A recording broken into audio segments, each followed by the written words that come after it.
Hope everybody's doing well. Man, I wonder if that's yes,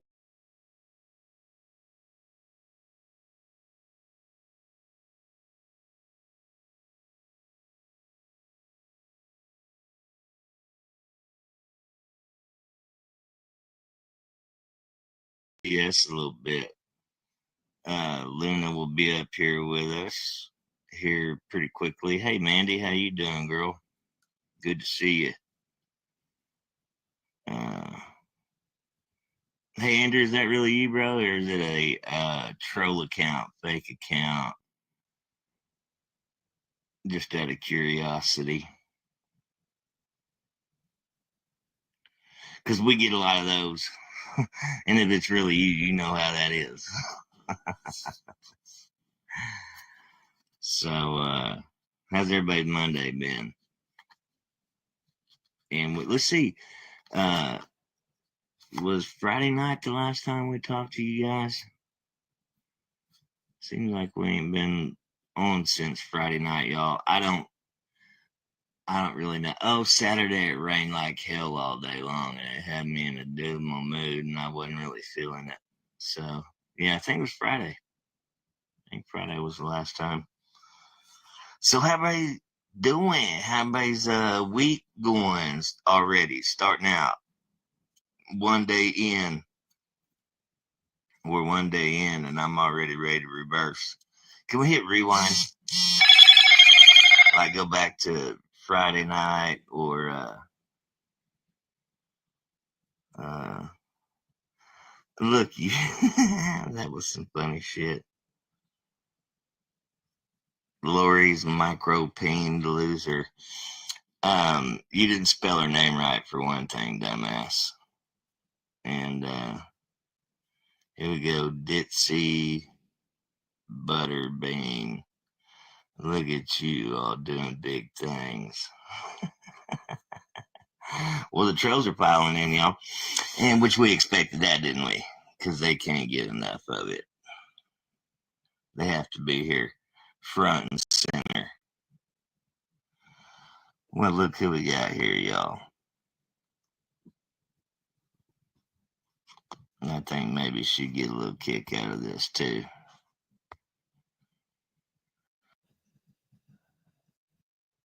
Good stuff on a Monday night, y'all. Woo! Hey! We're gonna have an exciting night, or what? Yeah, that looks like it. We're off to a good start. Did I catch you mid sneeze just now? Their ears must have been ringing. Oh, really? Their ears must have been ringing. What do you mean? What do you mean? Oh, I'll have to fill you in on that side joke later. No, okay. Hey. When your ears ring, that means somebody's talking about you. Right. You never heard of that before? Yeah, I've heard that. Yeah. It's gone. It flew by. I'll have to fill you in.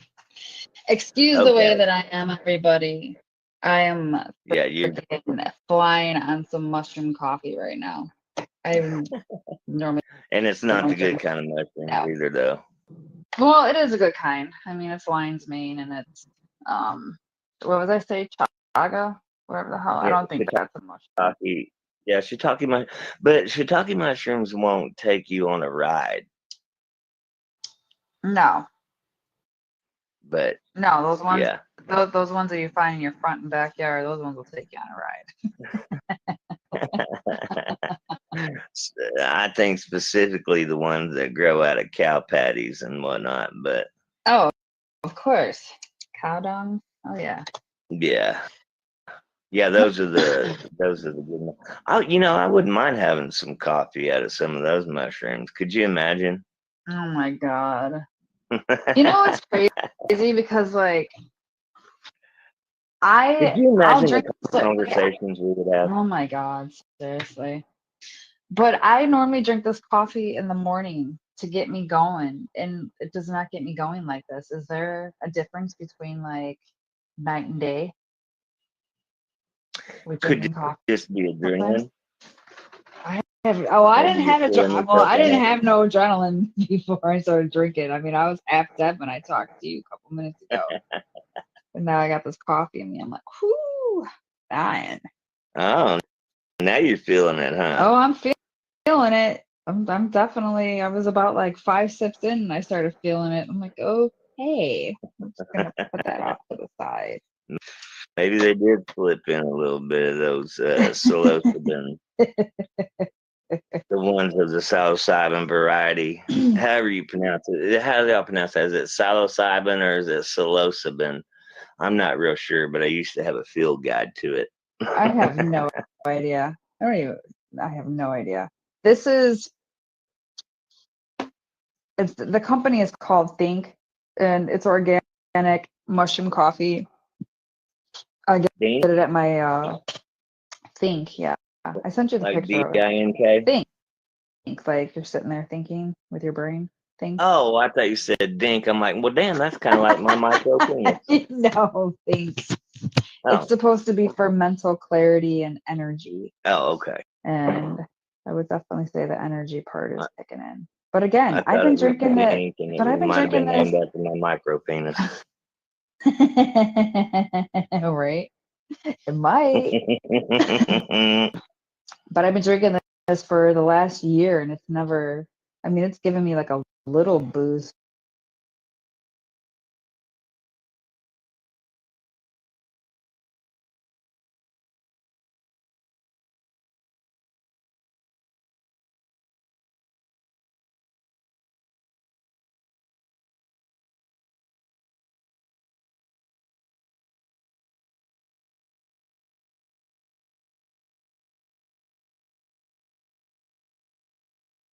But yeah, not like this, though.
Let's see here.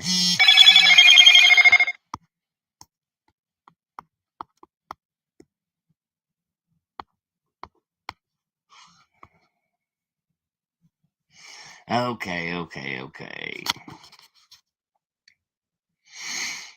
Hey, Andrew, is that really you, or is it a troll account? Or I mean, I'm sure if it's a troll account, you're just gonna say it's you, but just curious if that's you. You've had your fair share of these trolls yourself, so that's why I'm curious. I hope if it's you, I hope you're doing well, bud, because I watched the way everything went down with you and what was done to you, buddy, and I just want you to know I disagree with it. But I didn't like any of that. I watched all of it and it was all ugly. But if that's you, I'd like to know. Because you know how these trolls are. They'll do what they do.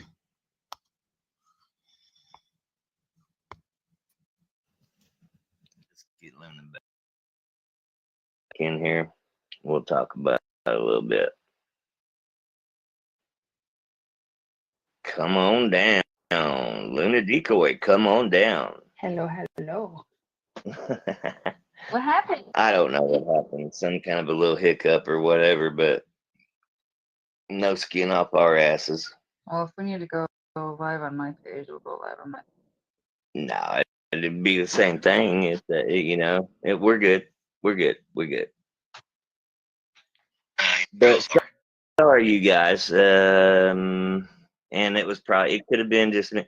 Look, y'all. If I don't even know. I'll hit some shit and accidentally hit some shit, and y'all know how I am.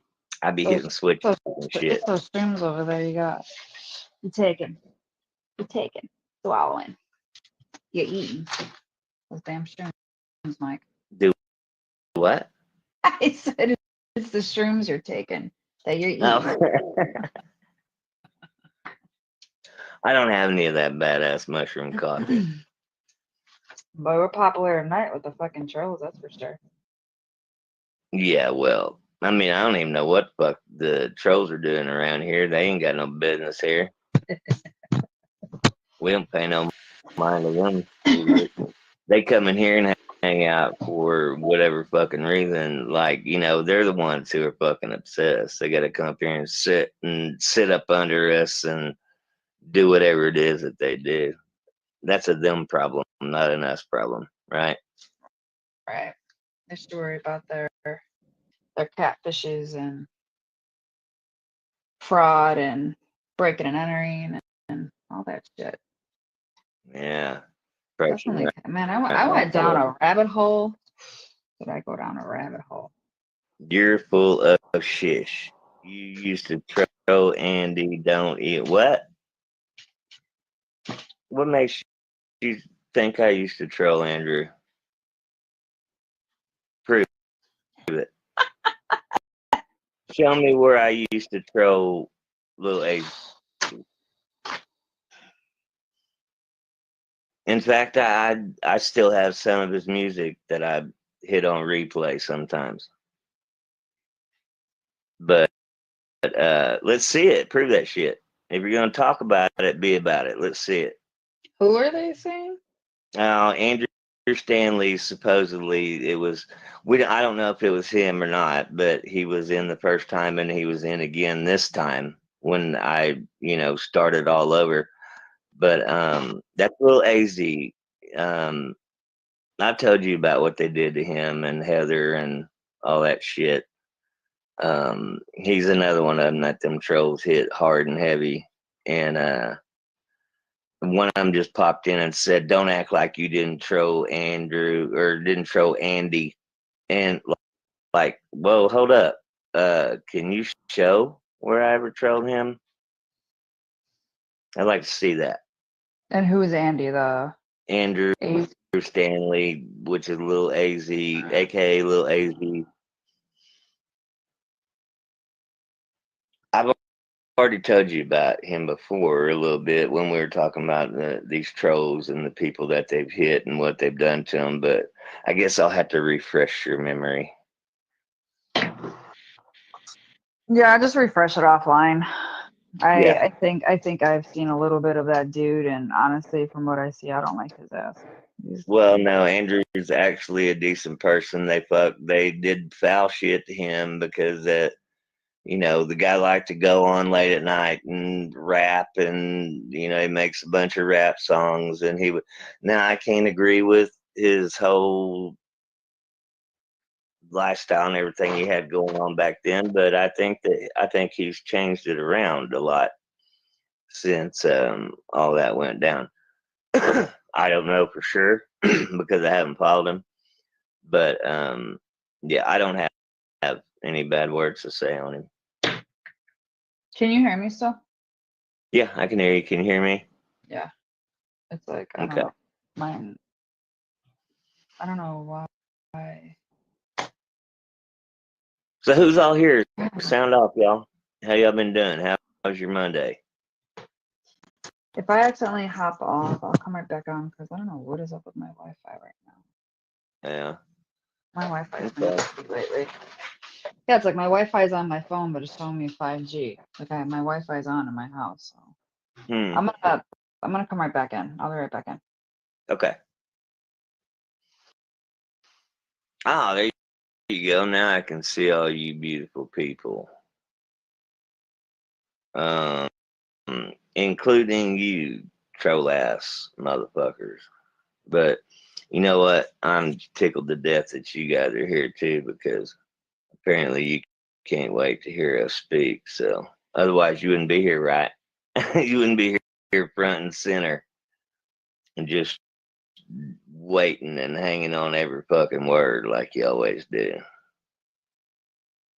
And the funny thing is, these people, these trolls, they'll hang out. You can fuck around and do a 4-hour live, and these some bitches will still be there at the very end.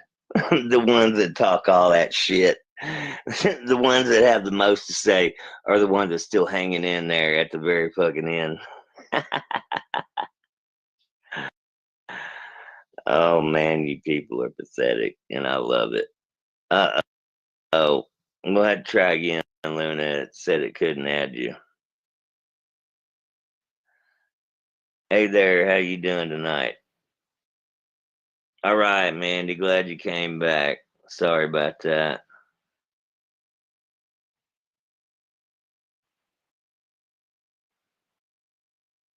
Um, yeah, Andrew, if that's you, buddy, message page. I'd like to talk to you. Um, and trolls, I mean, jump in, jump out. You know how this game works. I get you. If I don't get you, my admins get you. My co-host to get you. Somebody will get you. Or we may let you sit around and talk shit, because that's fun too. We enjoy the hell out of that just about as much as anything. Yeah, motherfuckers are so damn pathetic. You know, there's a lot of humor to be had just in that alone. So y'all can jump in, chime in. You ain't gotta jump in and jump back out. I mean, if you ain't saying some stupid shit, I'm not gonna block you. But you can hurl an insult at me here and there if you like. Go for it. I may hurl one or two back at you. Y'all know how I roll. Put up with a whole lot of shit. Might even bring you up on panel like I've been known to do, and excoriate you right here in front of everybody. So feel free to get you some of that too if you want. That's on you. Everybody else, I hope y'all are doing good. I hope you're having a good week so far. I know we're early into it, but we get past this one and the rest of it's downhill. We're almost over with it.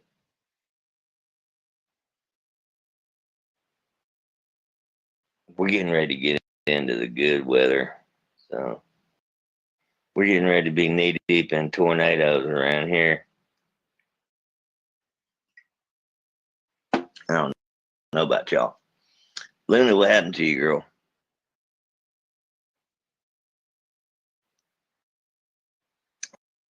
Who we got right here? Let's see. Cocky Mikey's Lil Cocky.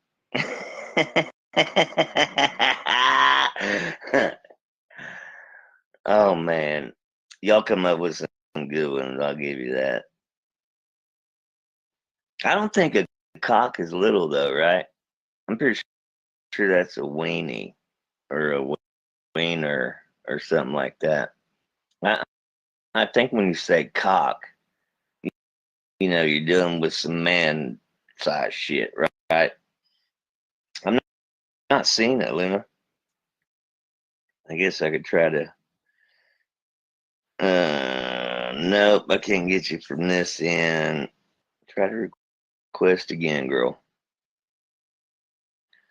Yeah, you're gonna have to come up with some better shit than that. I mean, that's lame as fuck.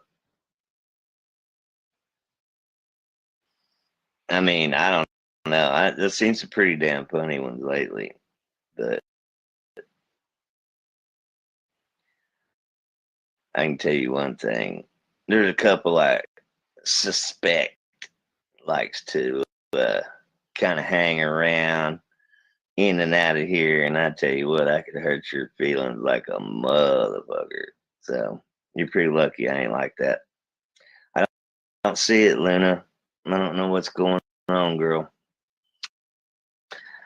Let me see if I can see you. I still can't see you right there. I can't get you. I don't know what's going on, girl. Hold on, let me see if I can grab you from. No, I can't grab you from out there either. Well, damn it. I don't know what's going on. Yeah, we got to get back to StreamYard.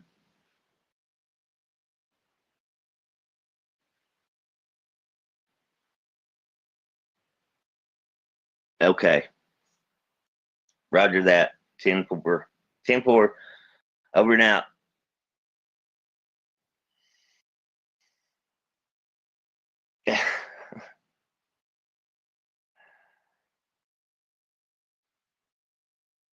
As far as her and I go, like we pregame, we talk, which I mean, you know, her and I, we talk for hours every day. So,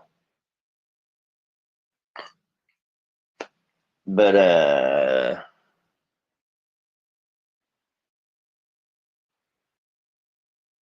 let's see. Let's see who we got. Let's see every single one of you.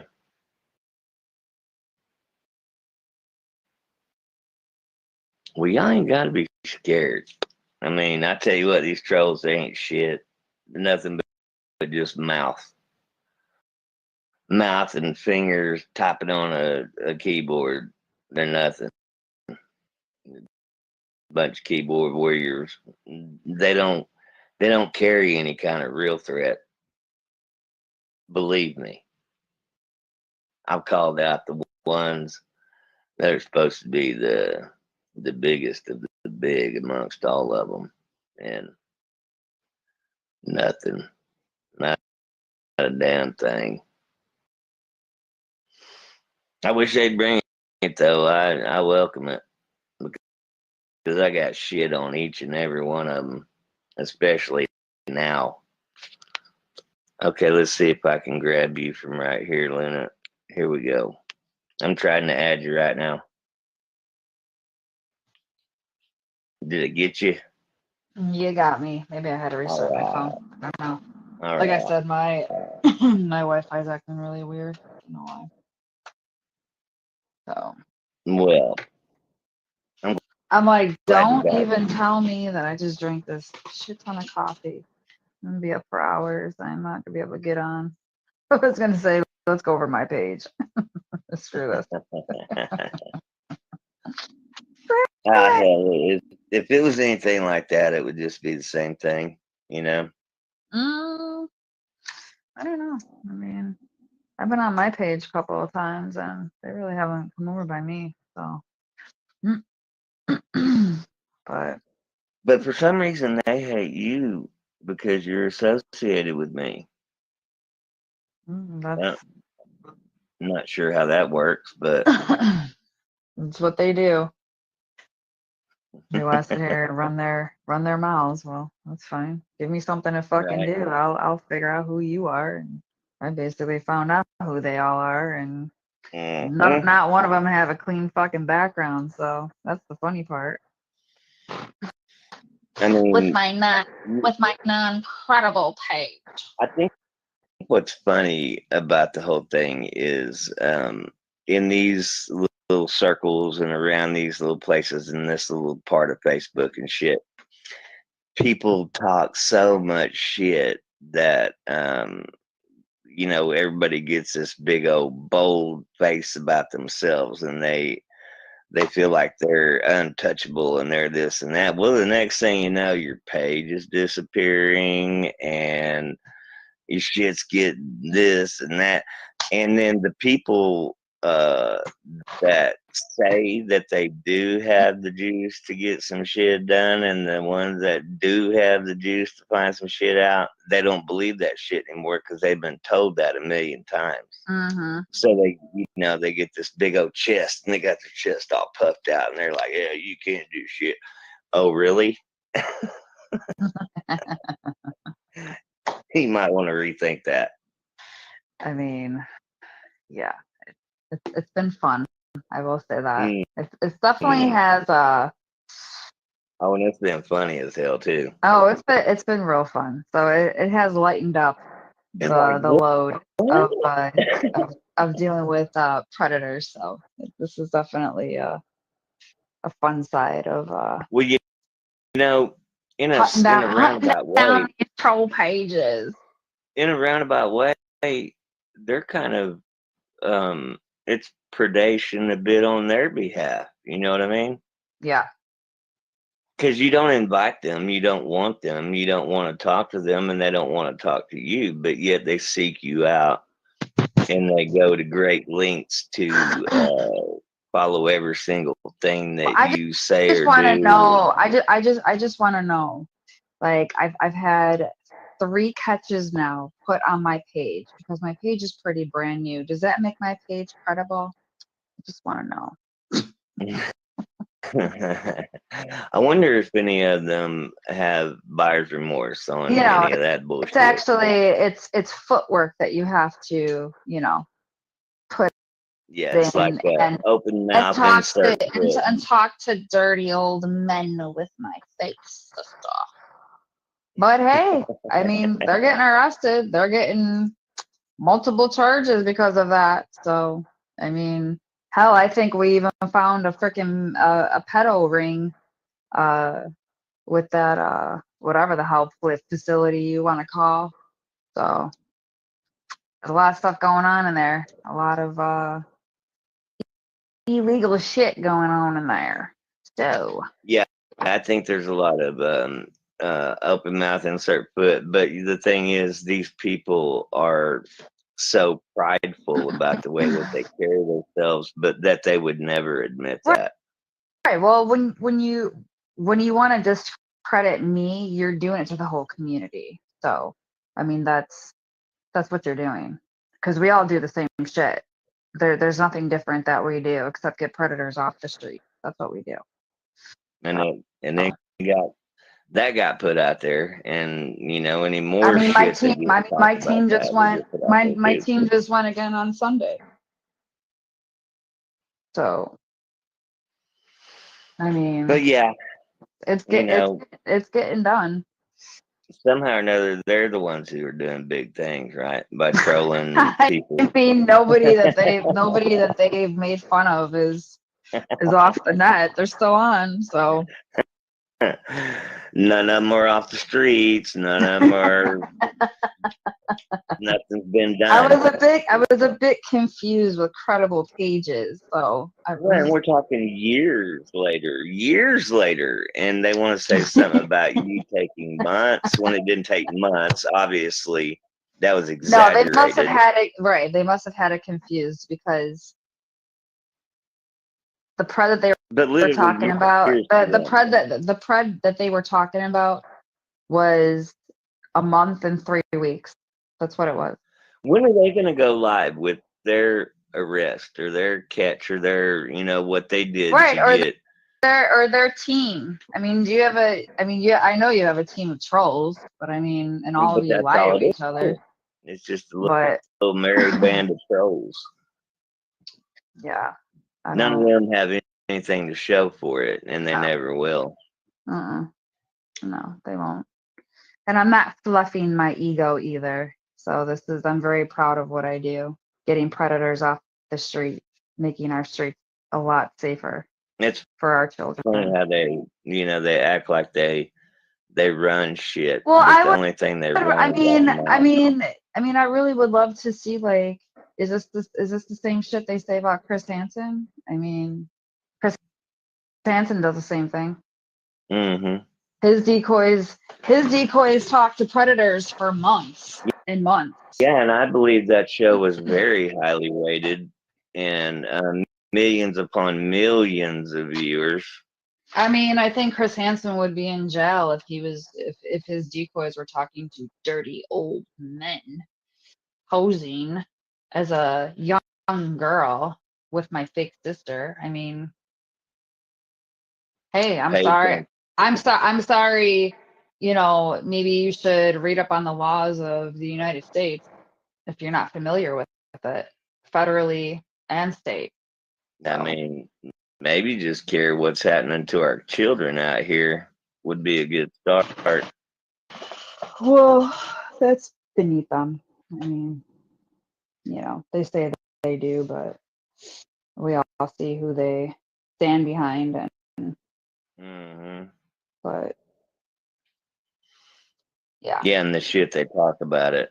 How are you gonna act like you're all about children and this and that, and then you go off on a whole tangent about people that are getting fucking chomos and pervs off the fucking streets. Right. Explain that one to us. It makes zero fucking sense. What it boils down to is you want somebody to hate, and you have to have an opposition, and so that's the route you choose to go. And 9 times out of 10, it blows up in your face. You still walk away with this ego that is so freaking overblown. Yeah, I mean, none of these trolls, important. Right, and none of these trolls will ever run me off of anything. Never. Hell, I mean, they're hell what no. they're what I look at every single morning before I flush my toilet. I mean, you want me to be honest, that's what it is. So, yeah, none of them, and I think that's what they thought, was going to happen. I was going to run off and take my page down, and but Yeah. no, I'm a legit decoy. I have a fantastic team. We also have an extended team. They're fantastic. And this is, besides what I do with my that's business. something that maybe everybody should realize too, is it's a whole network of people. It's a whole network, it's a community, it's everybody working together for the same cause. And y'all wouldn't know anything about that nor understand it, but you don't mind running your lips about it like you do know. Yeah, I mean, it's just not one area that we do. I mean, like I said, I mean, I was decoying, on the east side. Now I'm on the west side. Or no, I'm sorry. I was on the west side first, and now I'm on the east side. Sometimes up north. I mean, we're hitting multiple areas, so I don't need to have. It's a coast to coast thing. Border to border, they're all over the place, and there's millions of them. Yeah. And my team that I'm with, they are a credible team. They have been doing this for the last couple of years. Tiny, if you see me running, you better run too, because some bad shit is going down. Oh, it's Tiny in here, so I can't even see my comments. I can't see them. Yeah, I'm not. See, I ain't Tiny, and Tiny is my team, and yeah, I don't have anything to run from, and you're not gonna see me running unless there's like a fire or some bullets are flying and they're not mine. And I mean, so if I'm running, you better run too, motherfucker, because some bad shit is going down. I promise you. It's something I can't shoot back on, we're all in trouble. So yeah. I mean, as long as you're fully invested and have your LTC, you're all good to go. That's the main thing. But Steve, I don't know what the laws are for Tiny State are. I'm not going to say what state he lives in, but I'm sure they're strict. I'm sure they are. For what? But the pew pew laws. Oh. Where Tiny's at. State by state. Yeah. Because I said, as long as you're fully vested with your pew pew, you're all good. But there's some states where, and I know his is one where I'm sure it's bullshit to even try And to. unfortunately, even though the Second Amendment covers us, no matter where we're at in the United States, you still have to Well, be here's careful carrying, right. across state Well, lines because you don't know what the laws are in that state. But right. I don't give a Well, damn. I'm staying strapped up wherever the fuck I'm at. well, here's the crazy thing, right? So the state where I moved from, they you had to get insurance. So basically, like they they have state law where somebody breaks into your house and you protect yourself and your family, and that person winds up becoming unalive. Uh, you know, the robber. They want you to have insurance, so your insurance can cover like for their funeral expenses, or if they do make it, like hospital Like what?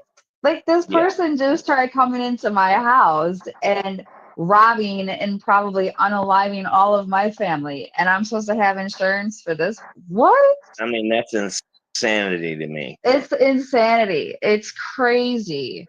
It's so like, no, I don't think so. Because basically the new law, I think that went into effect, I think was 2020 for this bullshit nonsense was your life is no different from a robber's. Like, but I'm not trying to break into somebody's house and hurt Right. somebody and rob I their mean, they shit. try to use that whole mantra like, so your possessions are more important than a human life. Right. You value your possessions more than you do a human life. No, he valued my possessions more than he did his human life. That's what happened here. Yeah. There's a So lot. he fucked around and found out. Right. Yeah. It's. Mm-mm. That's why I had to go. I'm like, I am not paying my taxes for this half-ass bullshit. I am not. Mm-mm. That's the A reason friend of I'm a friend, glad that I live where I live. you know, I should, well, I'll say a teacher because I mean, she really wasn't like, well, I mean, I guess you could say like she was like a friend of mine, someone to look up to. When I was in middle school, um, she was such a great person. Her and her husband always gave back to the community. Her husband was a judge. She was a teacher. I mean, always came Public service. always came in with uh, positive affirmations and just. I mean, she was from for my age to even remember her. Like Mhm. obviously, she had a positive impact on my life. Yeah. And I would run into her here and there at stores or, and we would always talk and stuff. Well, so on the way home, they were coming back from a game and they drove in between two vehicles that were cross-firing pew-pews at each other. Mm. And her husband was driving and her son, who I think is an attorney as well, he was sitting in the passenger, she was sitting in the back. And yeah, she didn't make it. Her Oh, husband man. her husband and her son, nothing happened with them, but yeah, they basically it was a catch and release. They never even served any time, nothing for what they did, Wow. because all the laws for that state have changed now. Like they don't Well, they even wouldn't have left that like scene they if it was like me. like they don't even consider second degree. They don't even consider that a crime now. It's the most No, that's craziest right. shit. Arson, all that crap. No, they consider it all petty crimes. Like what? You take out somebody in my vehicle, then go ahead and expect me to be out and moving around and unloading 2 or 3 more clips on your ass. Yeah, and she just retired too. I mean, it was it was really horrible. Damn, Um, that's sad. yeah, and she had, I think, like 14 grandchildren too. Damn. Yeah, I mean, she was so young. She was in her early 60s. She literally just retired. Damn. Yeah. That's sad. What state was that in? I'm not saying. Okay. I probably know, but so that's the reason probably why, mainly. The state that I came from. But Okay, don't say it so though. it was a gun law. It was a gun law issue more than anything, probably. Yeah. The process Well, that's too bad. I mean, that's too bad. Three-letter recommended. That's crazy, Tiny. 3 letters recommend. That is nuts, Tiny. I mean, that's not what our Constitution says. Hey, That's Jess. not what the Second Amendment says. Yeah, that's nuts. According to the Constitution, to the Second Amendment, we should be able to arm ourselves equally to what can be brought against us by the federal government, which is why the Second Amendment was enacted to begin with. So if they can bring a cannon, we can bring a cannon, one of them type things. So, the states that have these anti-gun laws are violating the Second Amendment to begin with. And if people would stand up and take their rights back, that's what needs to happen. That's what needs to happen. You need to go to, again, you need to go to the state capitol. You need to, you got to raise hell. Otherwise, if you let them have it, they're going to take it. Right. Yeah. You need to raise your voice and let them know that, this is going against. Yeah, exactly.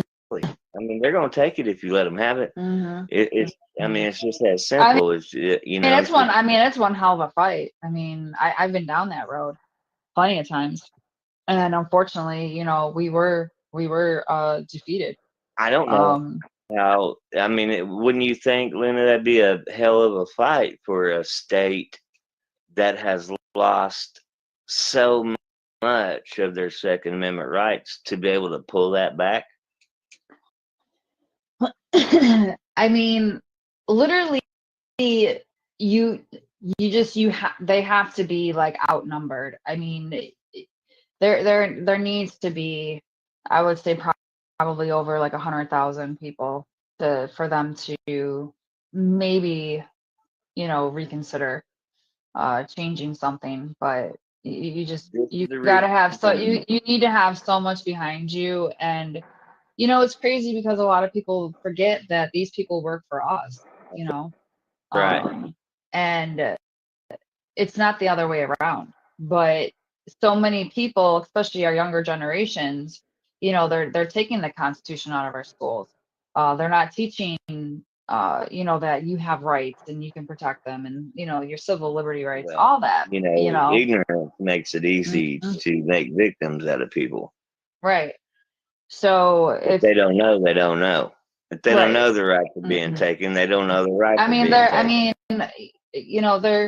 They're more so teaching, how to live off government than to be independent. And, so that's where everything is starting to. This is why I say all the time, and I'm sure y'all have heard me say this, that being involved at the local level is more important even than voting on a national level, because it all starts right there. So locally, these places have lost those rights because they let that shit go. So you have to vote. I'm talking from your school board to your city council to your state to the national level, like every single. And if they're not going to listen to you, then people just need to gather and start firing. And again, people don't put two and two together when it comes to situations like that. It's like we are the ones that have the upper hand. They work off of our tax dollars, and so it's a lot. It's it's a lot to deal with. It's stressful. That's why they have Americans working like donkeys around the clock, because who has time for this? Who has time to take off? If you try to take off work, you're gonna get fired. So it's like, it's just it's really Once they've taken it from you, it's so hard to get it back. And that's why you don't ever let it go to begin with. And that's all about who you have, who you have in there. And so your vote counts. I mean, like from the municipal level all the way out. And so it's important. It's very important, because some of us can stand up and defend our families where other people can. They get charged for it when somebody comes to their window and does whatever they do to your children or whatever, and then you get charged because you dispatched that piece of shit. Well, that don't happen down here where we're at. You fuck around and kill somebody and you're going to get killed back. And like, where I live, I've told y'all several times, it's constitutional carry here. People have their shit on their hip in the grocery store, in the convenience store, I mean, everywhere why do you you go. right? I mean, why do you think we had civil wars? Civil wars changed laws, and that's, do we have them anymore? No, but that's probably the way that we need to go for the majority of this. I'll tell you what, some of the states that have lost their rights to their firearms needs to fire up a civil war, because they've gotten taken. Yeah. Yeah, I mean, but it's the truth though. When you research and study civil wars, that was a way of changing laws to make their point across. Did a lot of people lose their lives over it? Unfortunately, yes. But I mean, look at it now. Like, I mean, what has really changed? It's they just keep on taking more and more of our rights each day. And that's the unfortunate part. Well, it's gotten to where now that, I mean, even jokes or common statements or something like that hurts somebody's feelings is off limits. I mean, you wouldn't have made it when we were growing up. I mean, watch a couple episodes of Archie Bunker. You'd be all up in your safe space, all curled up in the corner, crying your eyeballs out. I mean, this is crazy. Okay, so, and I did look this up. So there's a school. I don't even know if I'm even gonna say the area, but there is a high school that is allowing litter boxes to be in bathrooms for these kids that feel that need to go. That's in Minnesota. If they need to go in litter boxes, like, that is so like, that is disgusting, so unsanitary. I mean, how in the hell does that make any common fucking sense? Is somebody gonna tell them to cover it with a litter? I mean, I'd like to witness one of these. I'd like to witness one of these go in there, and I mean, I want to see them kick the shit on there to cover it up and all that. I want to see it. I don't. I mean, otherwise, you're not for real. You're full of shit. You're fucking around. Quit. Yeah. Unless somebody is really crawling up in that litter box in that bathroom, taking a dump, and then covering it up with the litter, then you're full of shit. Have you ever seen a video of somebody doing that? I mean, are they gonna add it to the school supply list that each kid needs to bring? Yeah, kid litter will be on your school supply list next year. I mean, I was appalled when I was reading this.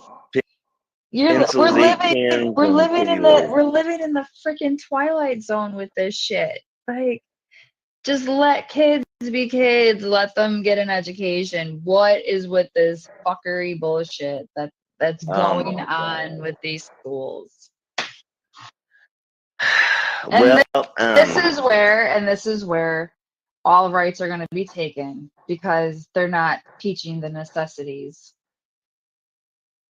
of your rights you and know, how to live and it's how to not a survive. it's not a popular topic right now, but Let's just stick some litter the talk boxes in is a about fucking. doing away with the Department of Education altogether. Oh And yeah, that shit needs to be thrown out and rewritten. put it They're back just into the power of the states. yeah.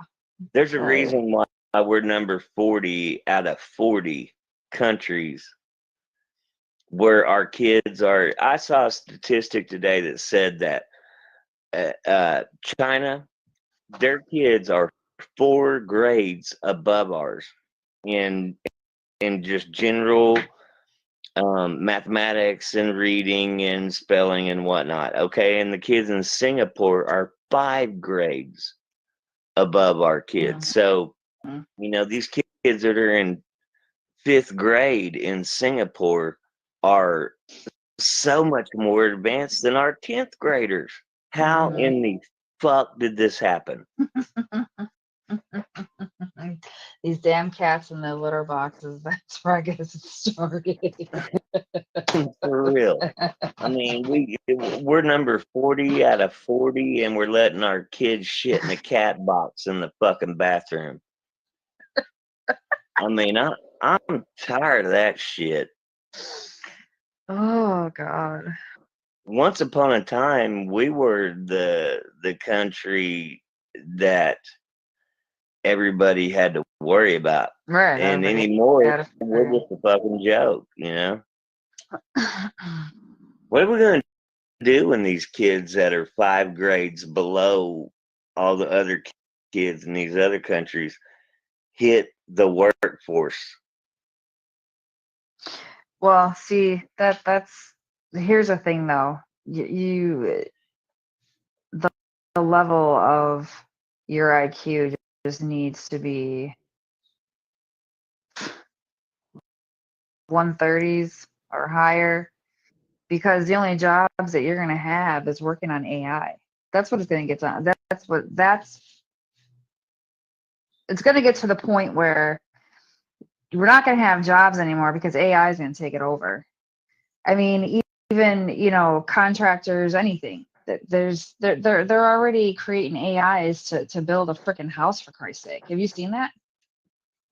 Yeah, and we can expect our kids to have an intelligence quotient of 130 when they graduate high school when they're 5 years behind the kids in Singapore. Mm-hmm.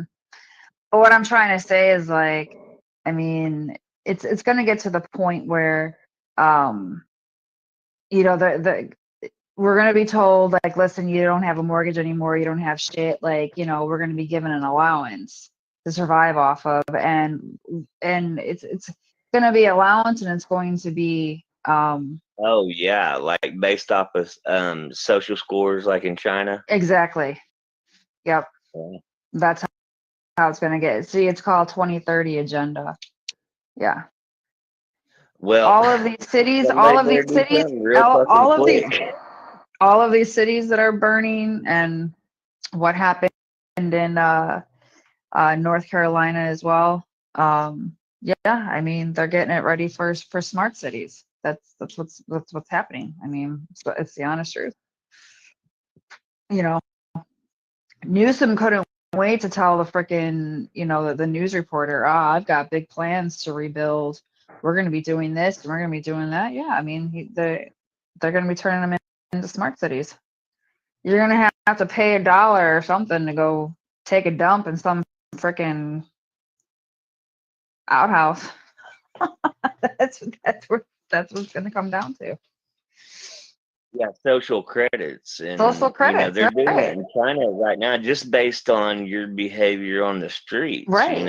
How did you bend down And and pick people up think, that wrapper? And they're using and people, facial right? And recognition to people do think, it. that it's crazy, but no, that's that's how they want it.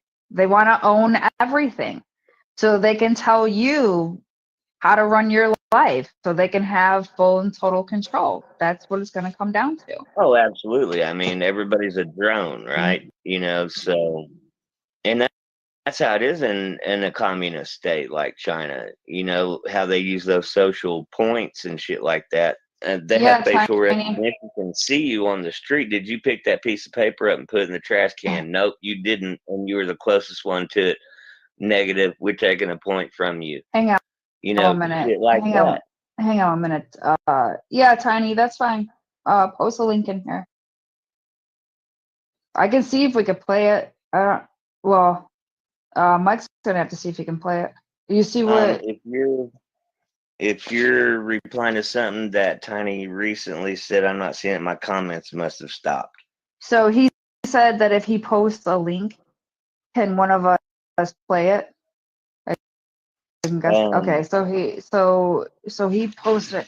You're not seeing the comments anymore? No, they've stopped for me. That happens sometimes when I have somebody on panel. When we're on here, we're gonna go back to StreamYard here, and we're just gonna go back to StreamYard. I mean, it sucks because you can't see the comments on StreamYard, but we're gonna have to suck that up. Like you're gonna have to watch it from your 007 phone or something. Yeah. I don't know how we're gonna manage So that. Tiny, We gotta go back to StreamYard. so I'm in through the Chambers page because I'm an admin, modding right now. So it would have been like Chambers, clicking on the link, and it takes me straight to the YouTube channel because I don't know, like, if you wanted us to play it on Yeah, the if you can put it on screen, live. go for it. Are you able to do that? I'm not doing that right now. Um, See, the last thing I see from Tiny is he's talking about the process in Massachusetts to get a gun as a process, and okay, I'm gonna pin your comment, Tiny. Let me see if it's pinned. see, I'm probably missing all kinds of Okay, comments. it's pinned. Okay, so if anybody wants to go to the link that Tiny has posted and watch the video, I'm gonna go back and watch it. Okay, will you do me a favor, Luna? Uh, So that maybe I can get my comments moving again. Will you go out and then yeah, you want me to request them? go out? Yeah, Oh, if you would. you want me to go out and request? Okay. Yeah, Yeah, go out and I'm request, and then maybe my comments will get to moving again. okay. Yeah, so do you want me? Well, I should get out of. All right, let me get out of your other one too, because I'm in there as Chambers. Can you see the comments now? Well, that's fine. I mean, yeah, that's fine. You do whatever you want to, girl. You know that. No, I know, but I'm getting out of there though too. So, all right, I'm gonna get out. I'll be back. Okay, see you in a minute. Okay, would somebody kindly type a comment and let me see if I can see it? Please and thank you. I would greatly appreciate it.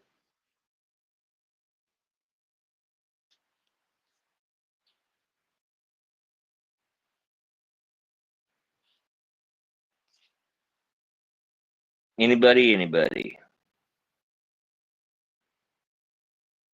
Okay, damn it. If I don't see a new comment, I'm going to have to restart the live. This happens sometimes when I got somebody on panel. It'll stop my comments, and um, sometimes it happens, sometimes it doesn't.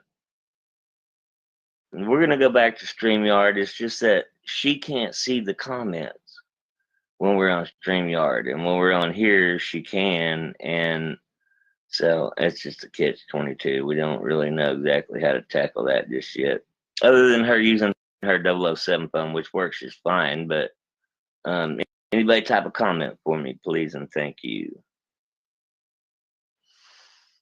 Okay, I'm not seeing anything. So, guys, if y'all would, I'm going to end the live and restart it, and let's just start this whole damn thing all over again. Y'all ready? Here we go.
but that's okay because we should improve every single time we do it. We improve a little bit more and a little bit more.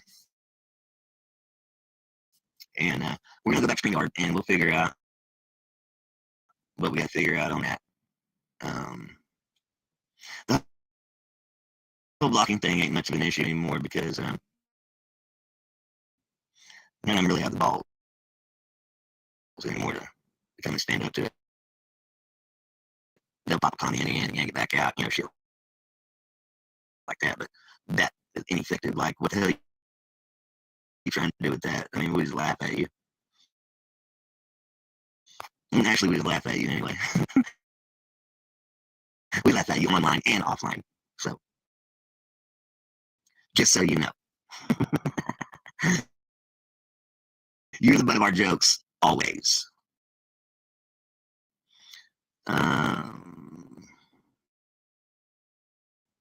Let me invite you. Let's see that works. Oh, dang it. Now I see your request.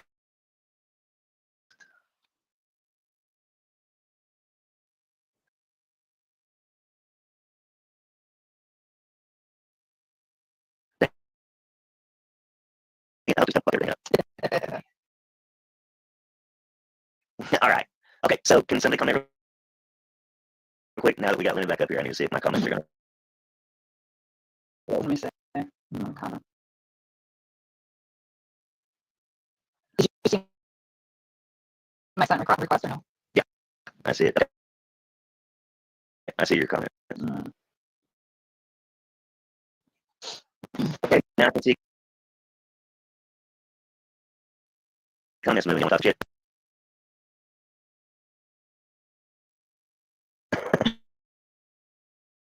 Nobody's actually talking shit on this episode. Hey, yes, that's a TV girl.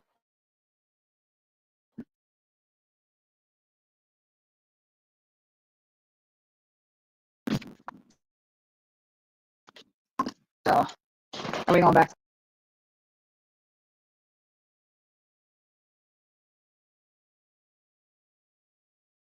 Yeah.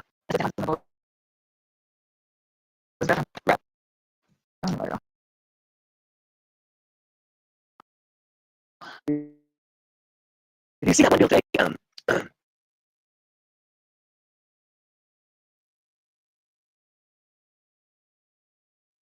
was, I think it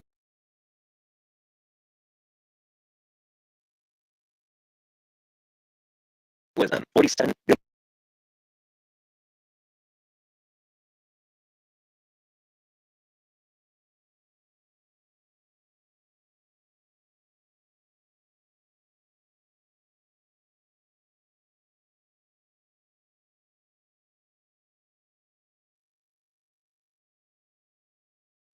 I think that university. And I'm gonna jump off base and say exactly which one. Trying to twist science around is what they're trying to do. They're trying so hard to change it. And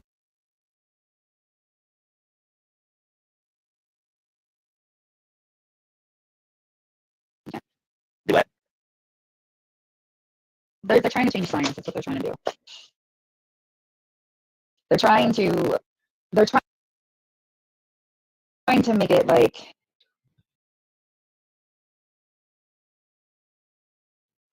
You see the one where they spent $37 million to make mice turn transgender.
But where did you see this at? Karma will she will inject some education into this conversation. Karma is a very knowledgeable person and very intelligent, so she'll But help where us. did you see but where did you see this study at? I saw it in two different places today. Actually, once on the news, and then once in a social media deal. Are you with us, Karma?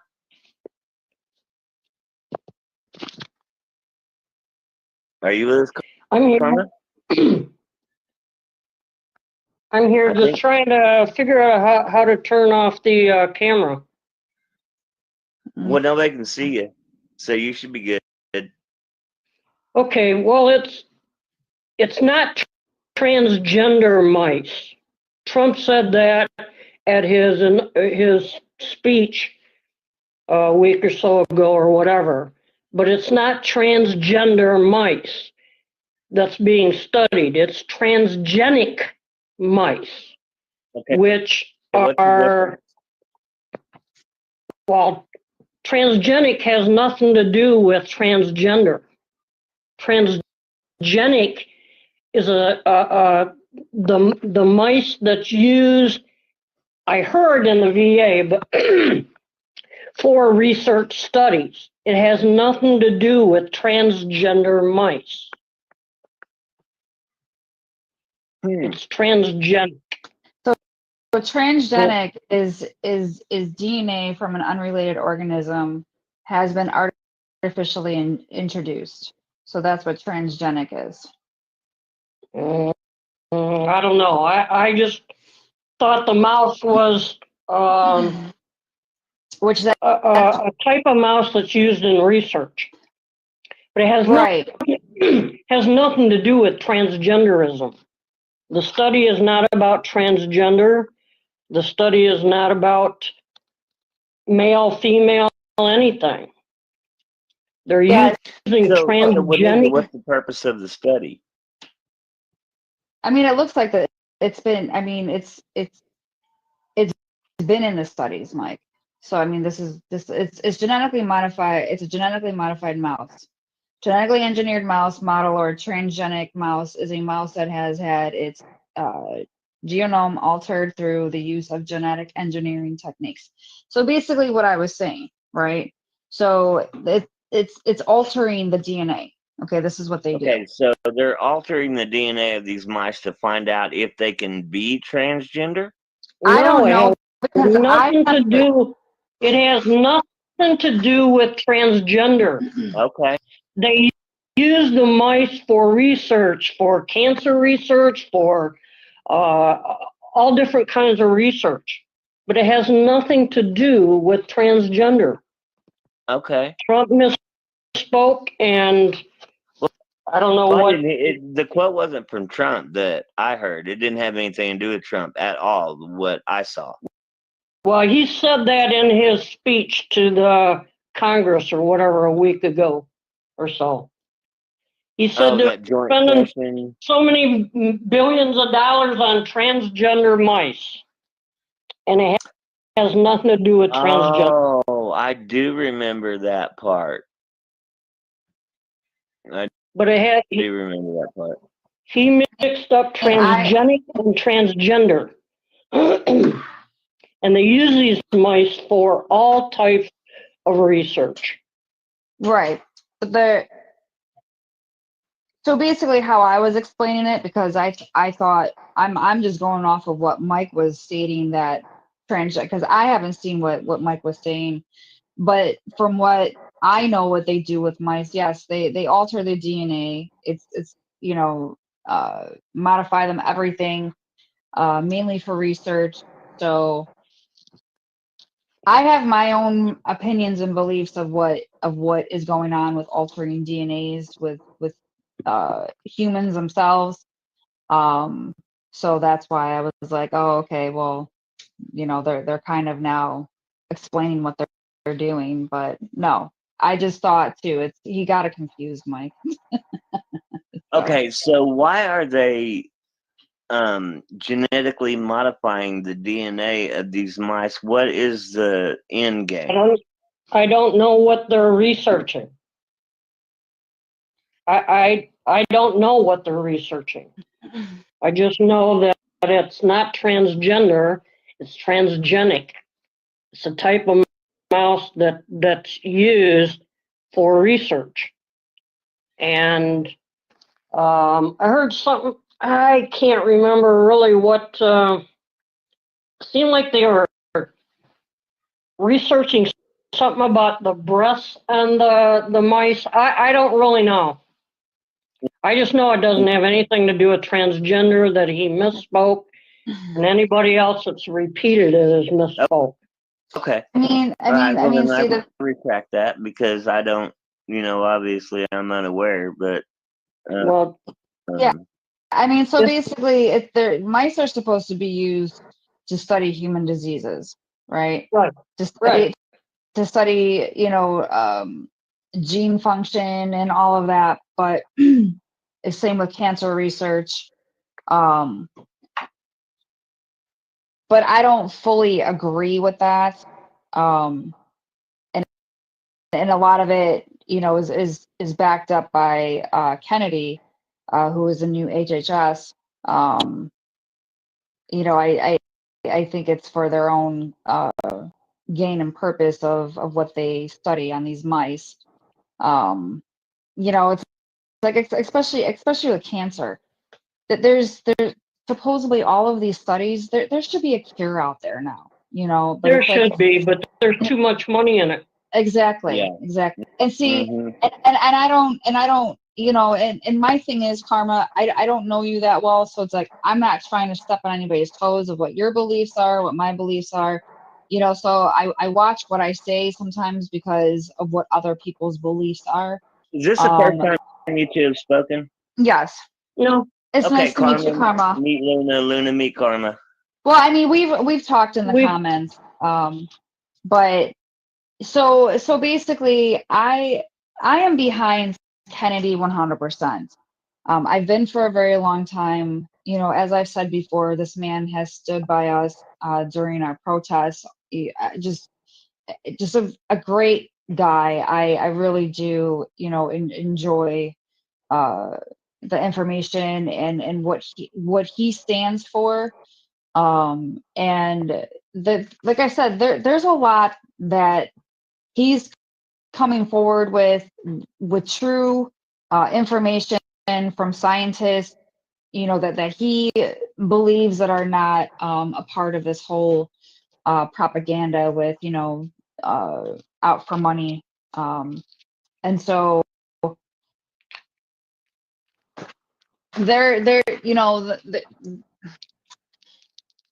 Kennedy has spoken, and he has brought in his own researchers and his scientists that are not accepted because I say in what I believe in, that they're coming with the truth. Coming with with what? Like with vaccines, right? There are studies that there's aborted fetal cells that is a filler to our vaccines. Now, you're getting somebody else's DNA when you are injecting them with aborted fetal cells, which will then alter your DNA. And I think that's where a lot of confusion is coming in. With these kids not knowing, what sex they want to be. But like I said, that's my belief. And that there's been studies to back that up. Obviously, they're not going to sit here and, put all of this out there because it is big shit. Like, people who are sitting here trusting their doctors and pharma, who will go and vaccinate their kids, if they, truly do believe that this is what's going on, I mean, it's just going to cause mayhem. And that's why a lot of this stuff is never said to the public eye or seen because of stuff like this. I have a You different know, opinion on that. we should have cures for HIV/AIDS. We should have cures for cancer. You know, autoimmune diseases, all of this shit. And again, you know, they're not going to, because just like what you said, Karma, there's big money involved. Oh yeah, they're and out there already. Yeah, you know, you know, same thing with autism. Like 20 years ago, we had 1 in 100,000 kids that, you know, who had autism, would be diagnosed with autism. Now it's 1 in 36. So it's a lot. It's a lot that is affecting all of us, you know, our children, young adults now. There's a study that came out the other day saying that young adults are getting, you know, cancer like crazy now. You know, so there's no age. You know, there's no age limit for illnesses now. There's you could be any age and get this crap, and it's really concerning. You know, nobody is safe from this, unfortunately, and I really wish that it would stop. I always trust a lot of Karma's opinions and her input on things because she comes from a professional background, and her input is backed up by her observations from, you know, her position as a professional. So I appreciate you coming up and correcting or, you know, injecting or whatever it is. I just wanted to clarify that because it's you know, it's all over, people repeating that, and I just wanted to say it's not about transgender mice. Well, that's misinformation. Transgenic is something totally different. Yeah, that is totally different, and that's misdirection and misinformation, and that's bullshit. Yeah, so I just wanted to clarify that because I'm in the community, and not the trans community, but the LGBT. Yeah, same with me too. I mean, you know, it's you know, Mike and I, we've had conversations offline where both of our opinions are different on some of the topics. You know, and then there's things that I really don't understand about because you know, I didn't need anybody in front of my face telling me like you know, who I, you know, like, or you know, whether male, female, whatever. I mean, I didn't need anybody in my face. I knew for myself what my preference is. I mean, now it's automatic. I mean, it's an energy of who you're drawn to, not you know. Yeah. I mean, I love men. I just don't like sleeping with them. Right. Yeah.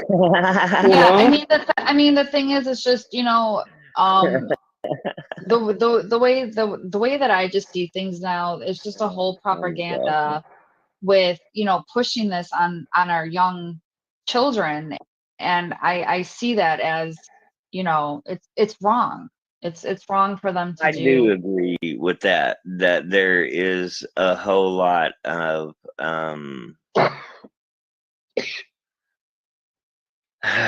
God, what's the best way of saying it without sounding propaganda? That's what it is. I mean, unfortunately, it is, and I believe it's a little bit trendy. Yeah. Well, yeah, because I mean, well, yeah, because I mean, if you don't support it, or if you look away, you know, you're considered racist or, you know, homophobic or, you know, whatever. But it's like, no, like, you can't push this on people who just, you know, think different from you. Let me ask you this, Karma, while we got you. Like the LGBTQI plus thing, okay, you know, that has grown and grown and grown, and letters have been added to it and whatever. But to me, and maybe I'm just ignorant to the whole thing, but to me, it's either you're just gay or you're not gay. Well, some people are bisexual. I mean, some people are drawn to both. You're gay, you're gay, or you're bi, right? So, but that's that's sexuality. Transgenderism is about who they appear to be, whereas gay people, it's about who you're attracted to, not who we are. Okay, so they feel as if they're in a body they don't belong in, so they need the appearance of the person that they feel like they actually are, right? Yeah, when they look in the mirror, they want to see who they believe themselves to be. Okay. So that's not the same thing as just being gay? No, gay is sexuality.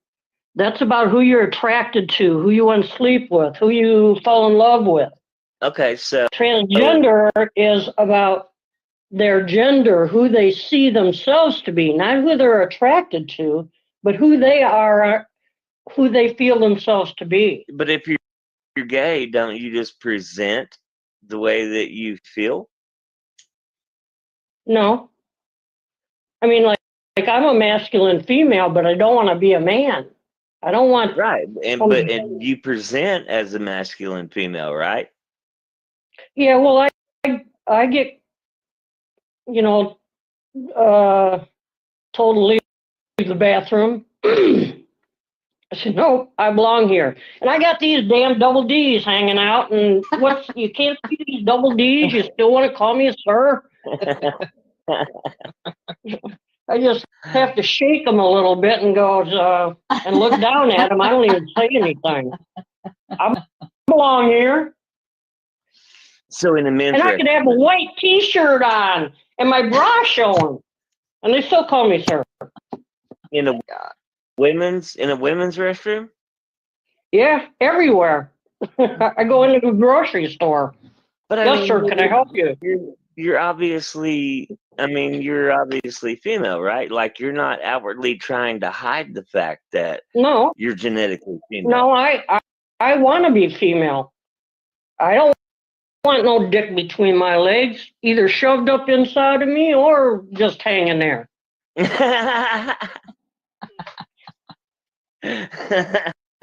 I like my body. It's a little too fat now, but most of my life I liked it.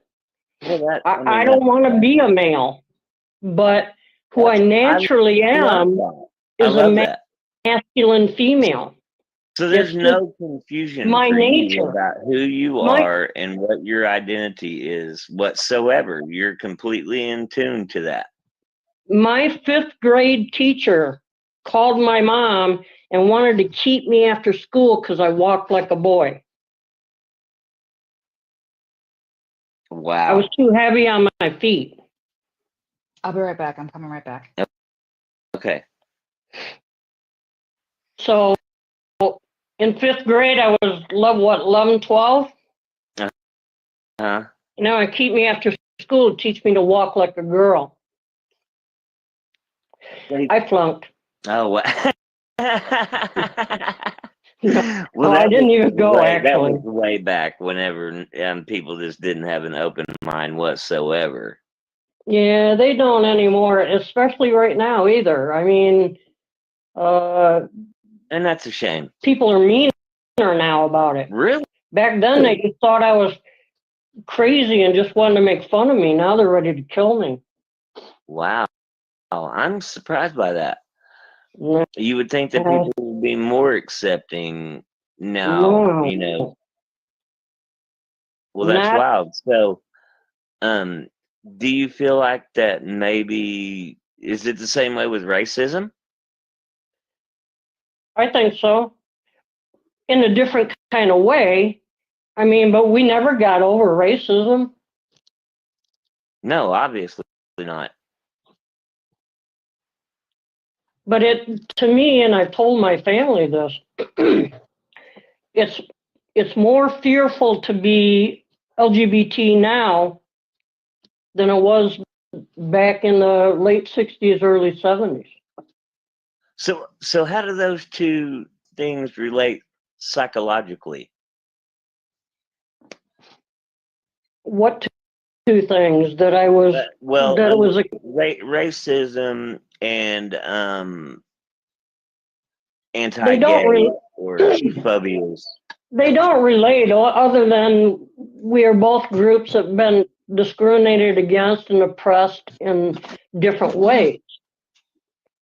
So African Americans, black people were slaves.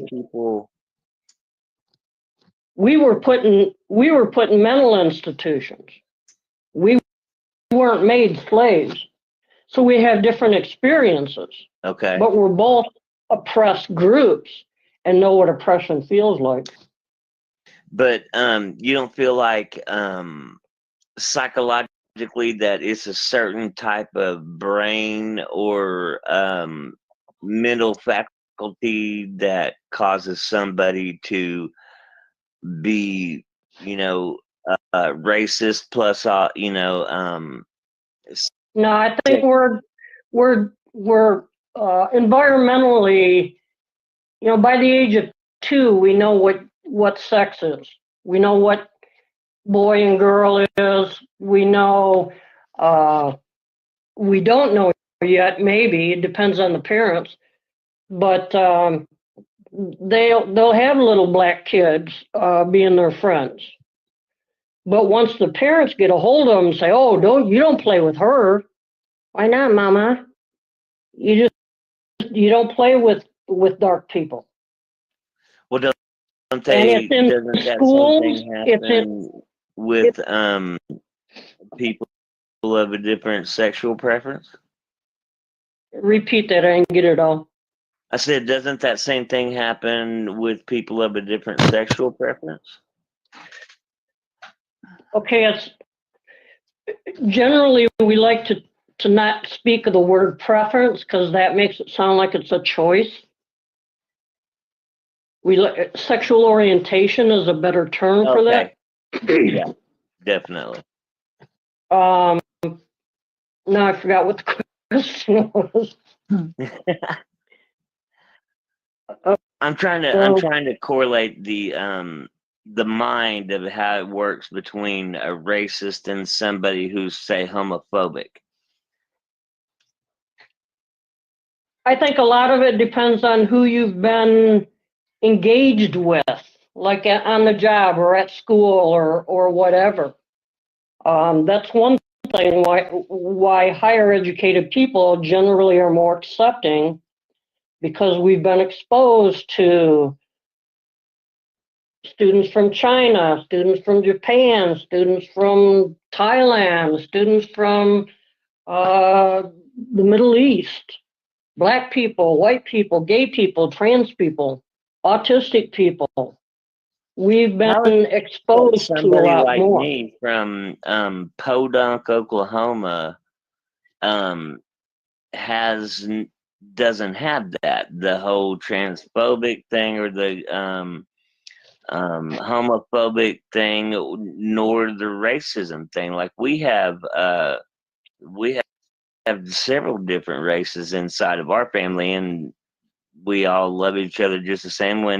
Same thing with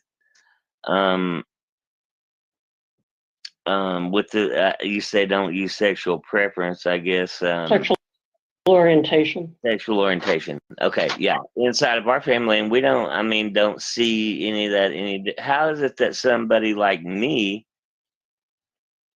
could be that well, different? Because you've still been exposed to it in your family. I don't know, and part of it is how you were raised, but the other part of it is what you learn in school, what you learn by, like that teacher telling me to walk like a girl. She wanted to teach me to walk like a girl. What message does that give me? Right. I don't walk like a girl, and I'm a girl, and I'm supposed to walk like a girl. So we get these subtle messages hundreds of times each day. So for somebody like this teacher tells you that, and to you it's like, what do you mean? Yeah. What's wrong with me? There's something wrong with me because you got to keep me after school to teach me something that comes normal. me. The way I walk is normal to me.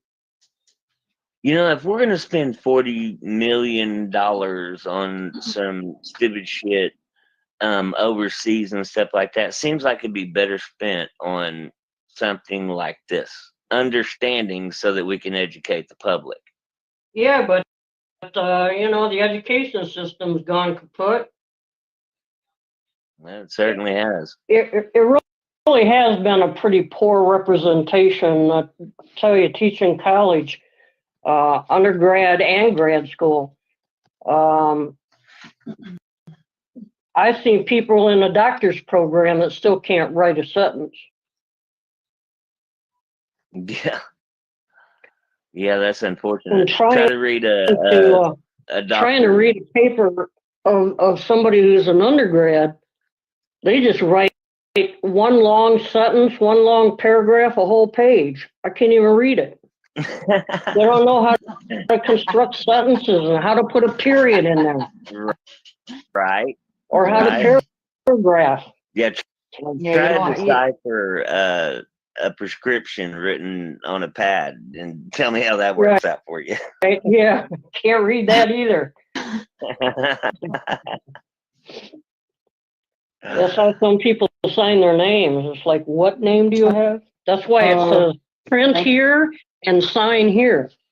Yeah, that's me. I have chicken scratch for sure. Oh, me too.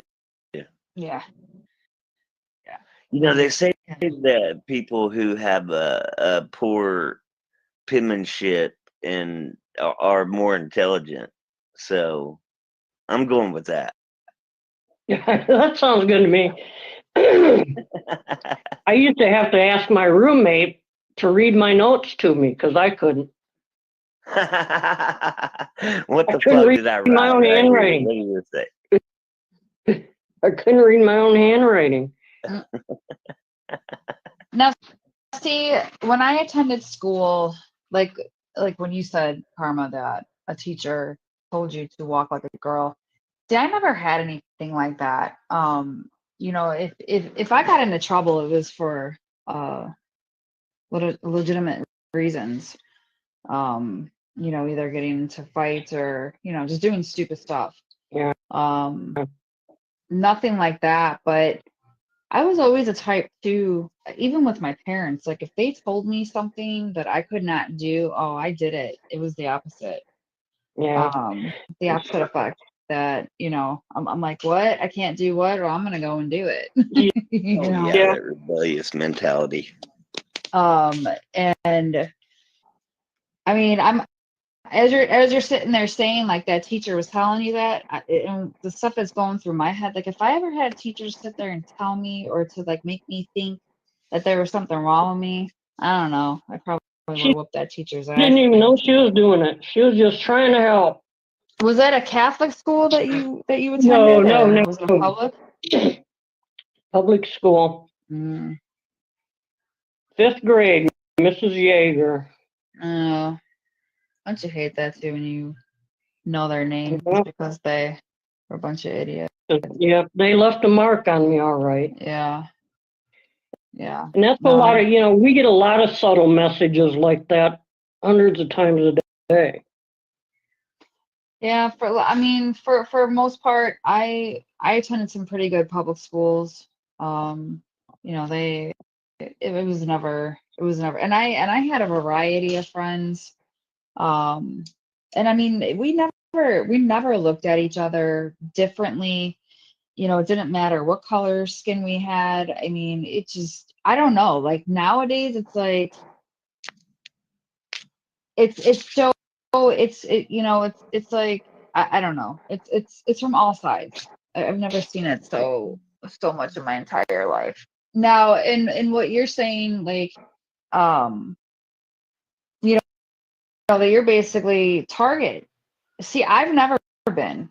I've always been. Because when you're different enough to stand out, people don't know what to do with you. Oh, I stand out. I do, yeah. I definitely stand out. But I don't know. How do you stand out. stand out? I Stand stand out in what out. way? I stand out. Well, I really can't explain Oh, how yeah, I stand okay. out, but I mean, Mike can vouch. I mean, I stand out, right, Mike? Well, yeah. I mean, if you've got purple hair and, you know, tattoos all over, yeah, you stand out, but you stand out in a different way. Somehow our society is really stuck on gender and what's Yeah, between our legs. right. No, Men have to be men, women should be women, and cooking in the kitchen and giving me my sandwich and yeah, I mean, I don't know. I mean, I've never really have had anybody say anything to me. And I mean, and I've always been in the community back home and where I live at now. And yeah, well, you're like lucky. I said, I mean, I'm very much old school though too. This newer stuff that's going on, I see it as leave the kids alone and let them figure it out when they're of age. I don't know how you feel, but altering these kids, by giving them hormones and all of this, I don't know. I'm just baffled by it. They're puberty blockers is what they Yeah. are. Yeah. And Puberty blockers, but they're also giving, testosterone. Yeah, and see, estrogen. And see, estrogen and I have a friend who, and you know who I'm talking about, Mike. I have a friend who is transgender, a female to male, and so he takes testosterone, and he's been in some very dark places, and he understands why, and it's because of what he's taking. But he will not stop taking it because that's what makes him feel of who he is, which I completely understand. And he is of age, like he's I think he's like almost 30, maybe 28, 29. But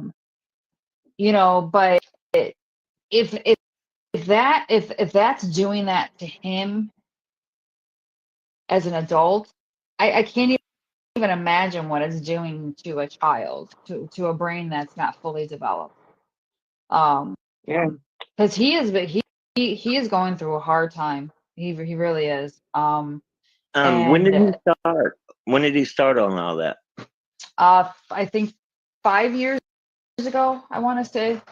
Okay, so he was early 20s or maybe even late teen. No, so I would say early. Really I would say early 20s. Well, your front lobe, and I think like that's the last part of your brain that develops, is developed at the age of 21, if I'm not mistaken. Well, I think women's develop faster than men, right? I don't know. We mature faster. I don't know about our brain. I think it's for everybody. I might be mistaken with it, but from what I've read, it's the front lobe is fully developed by 21. That's why they say, like, even smoking pot, you shouldn't until you're over the age of 21. Well, I'm over the age of 21. By about 53 years. You're good. 54 years, whatever. Hey, it's the best medicine out there. But yeah, I mean, that's so it's. I'm not fully aboard with everything that's going on in the community, and I do have some gay friends that will back me up as well with it. They're quite embarrassed with what's going on with everything, and it's and they're making them look as if they're straight coming for that they want to come for our children, and it's very upsetting to some of them. I think that's I think that's bullshit. They're Yeah, coming for our children until they're adults and make their own decisions. Yeah, well, I mean, I guess like, you know, when you don't believe in that little Johnny goes to school, comes home as Jillian. A boy going to school, coming home as a girl. Mm-hmm. You don't believe that, do you? No, not at all. Because I believe kind of like you do. You know, a kid knows early on whether they wouldn't do they wouldn't do that in school anyway. They don't even give you an aspirin in school. Right. Yeah, but they'll keep the secret from the parents if the kid wants to claim to be a different gender and take a different name and all that stuff, and they'll hide that from the parents. That's not okay. Depending upon the parent, some people need to be hid from that. Yeah. No, I mean there's a lot of things that there's a lot of things that are going on with the schools that I don't think that should be taught in schools. I think it should be. I think a parent should be aware of 100% of everything with their children. Yeah, I mean, I agree with that as well. But like I said, I think a child should be a child, and you know, wait until they are at least, you know, the legal age where they can start making decisions, you know, for themselves. If my parents allowed me to make decisions that went through my mind as a kid, I can't even tell you the tattoos that I would probably have on my face right now. That would just be something that I would regret fully. Or just go ahead. I'm sorry. When did you know you were gay? I'd say probably middle school is when I found out.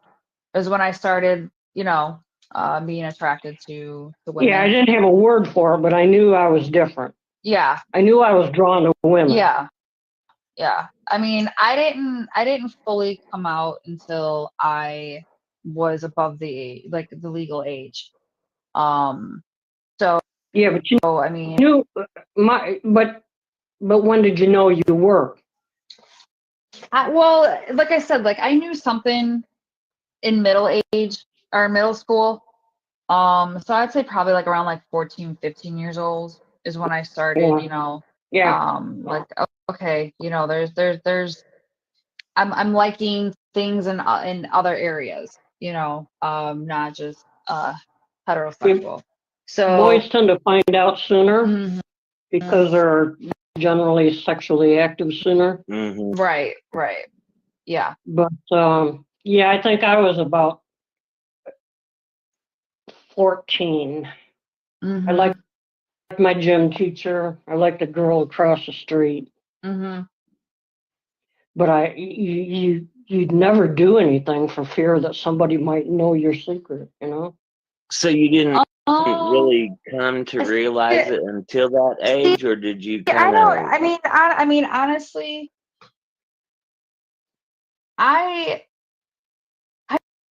really didn't hide it, you know. But you didn't stand out either in the same way that I do for whatever, you know, however you do stand out. You might have 10 nose rings and, you know, rainbow hair and all that sort of stuff, which is seen differently than a masculine woman or a feminine man. But even when I see like a masculine woman, you know, even in the bathroom, like, I mean, in all honesty, I don't think of anything. Well, you know, you're not the typical person, homophobic, transphobic, hateful, exterminate them all kind of person. When I look at Luna, I see just a beautiful woman and a beautiful person, and I know her orientation and how she and everything, but like she doesn't present as like how you're saying, Carmen, how you present more what she's never been kicked out of a bathroom or misgendered. Pardon me?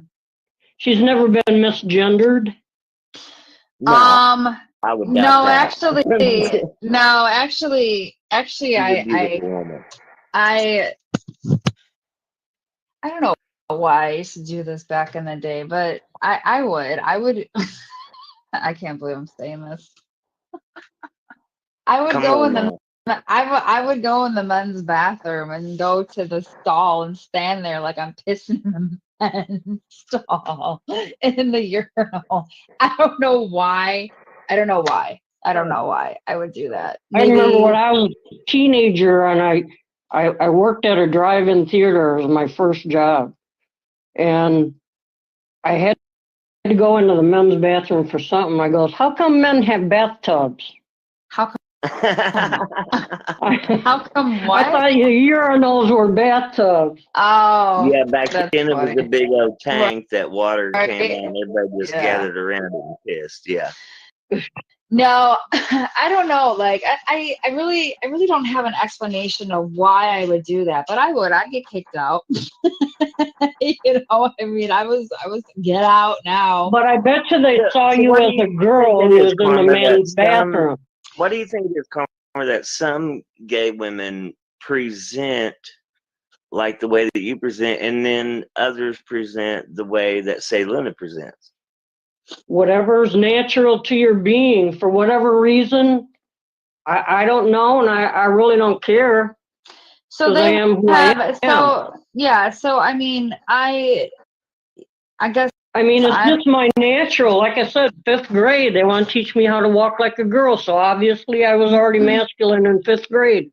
Right, and see, like Luna is a very pretty female, and she outwardly presents as a very beautiful female. Yeah, so she would have a whole different experience than me. This is part of what my whole dissertation was about. Mm-hmm. I know.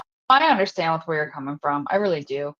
I guess I don't know. I've always hung around with people who have been accepting, like I said, of everybody. Did you what? Am I asking too much? Am I saying too much? No, okay. I mean you're fine. I mean you're asking the right questions. Okay. And you're not ignorant about it. But I like I said, I mean, I've always hung around people who have been, accepting of everybody. And this was even when I went to school, even the people that I went to school with. I'm talking different. I'm talking deeper than that. I'm talking going to the grocery store and being, or me just getting out of my car and walking across the street and somebody riding a bicycle on the way by yelling "Dyke." Yeah, that's crazy. I mean, that's my experience. That's not going to be your experience. No, but I mean, I also have friends though that are masculine women, and I don't know. Maybe it's just the area that we came from. And I'm not saying this has never happened to you, because I mean, I know it does happen. It does happen to people, and I'm very sorry that has happened to you. I really, it's bullshit. Yeah. I mean, it's an ugly world out there, unfortunately. But like I said, I mean, I have never really dealt with that, neither has my friends. And I don't know. I guess I don't know if it's just my era that I come from, that we really didn't deal with that much racism. But yeah, it sucks that you have to deal with that, and I'm sorry. I really wish that, I mean, it is what it is. It just is my life, basically. It's not a big deal. It's, I learned how to deal with it along the way, but but we all have a different experience. What I'm naturally am masculine, but I don't want to be a man. Right. No, I get it. I definitely, I understand. But I don't know, just society in general. Like you must present much different, and therefore have a different set of problems, like having to come out. Like I never had to come out, really. Yeah. I wear my outness on my sleeve. Well, people can tell I'm gay just by looking at me. I mean, Steve, like, okay, so I was, I guess you could say I was masculine. Probably starting 5th, 6th, all the way up until like freshman, sophomore year. You know, the whole baggy jeans with like big t-shirts, like basically like Billie Eilish, right? Like how she wears her clothes, big and baggy, right? Well, in my era, like that's, you know, some girls, that's how we wore what our you're seeing clothes. is tomboyish, not manly. Yeah, right. Emo type. No, not even emo. It wasn't emo. It was more like my surroundings of like who I hung out with, that wore like baggy clothes and stuff. I mean, I'm sure you can probably guess what I'm talking about. So and you know, I was tomboyish.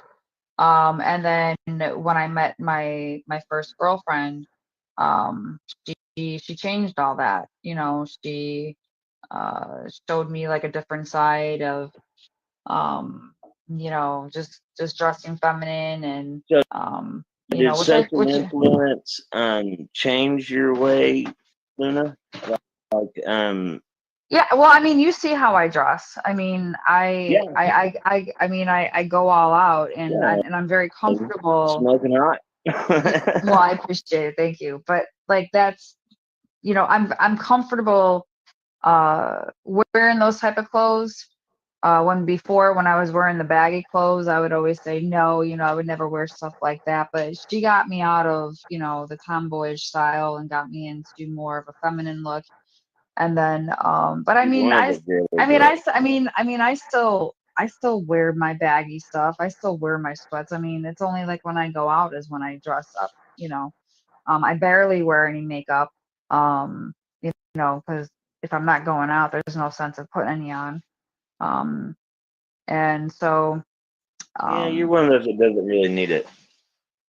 But like I said, I mean, I completely understand, you know, where you're coming from, Karma, and you know, I wish you would have known me back then, and you know, had my friends, and just, you know, there weren't people out back then except for me. I came out in 1973. Oh, okay, okay. Other gay people didn't want to be around me because just being around me would out them. And straight people were too afraid to be close to me. Because they would feel like they would be ostracized for it. Or why are you hanging out with some queer man? You know, you a little funny yourself. Yeah, that's fucked up. But there were always a couple of people that were always there backing me up. You know what I mean? So amidst the hundreds of people that took me negatively, there were a couple of good people who, you know, made up for the difference between that 100 people. 2 good friends was better than 100 acquaintances or enemies or anything, you know. So absolutely, I made it, you know. Came a long way. But I think it's worse now than it was in the 70s. Really? Yeah, like I said, back then they just thought I was crazy and made fun of me. Now they're ready to kill me. I am so surprised by that. I mean, people seem so much more. And I think it's the hysteria with, again, a lot of people think that our children are being targeted, and it's, you know, it is the truth, in a lot of ways. Absolutely. And that's the unfortunate part. of being targeted, the way that the community is being targeted as of today. And that's why I'm saying, like, a couple of my guy friends who are gay, they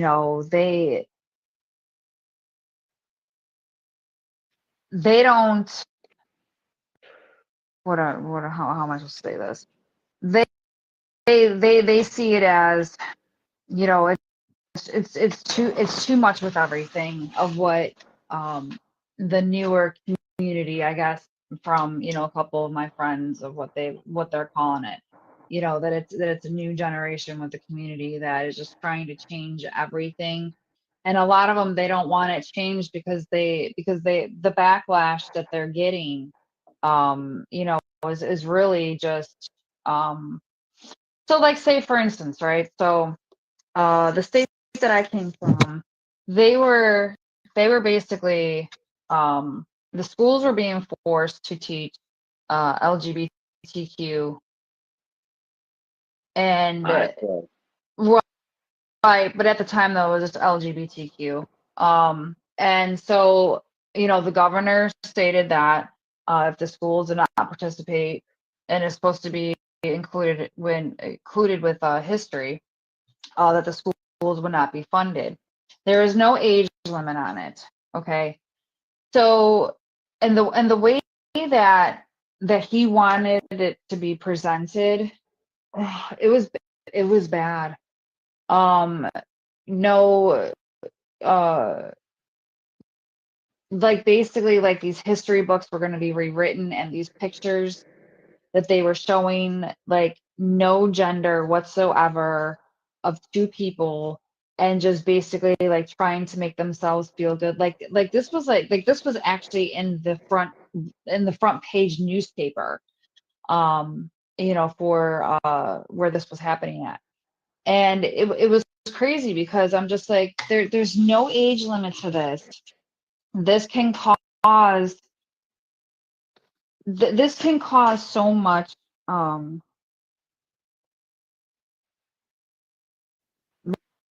between people who are, learning about themselves, kids that know that good to see you here. that they're not, they don't go that way. And what if, what if a child goes up to another child and holds their hand, right? And that starts a conflict, or let's just say, like, between, like, two boys, and that one boy doesn't know any better, and he's like, oh no, don't hold my hand, or I'm gonna beat you up, or something like that. Like this is the way that I was seeing everything, because there was no structure with this. There was no age limits.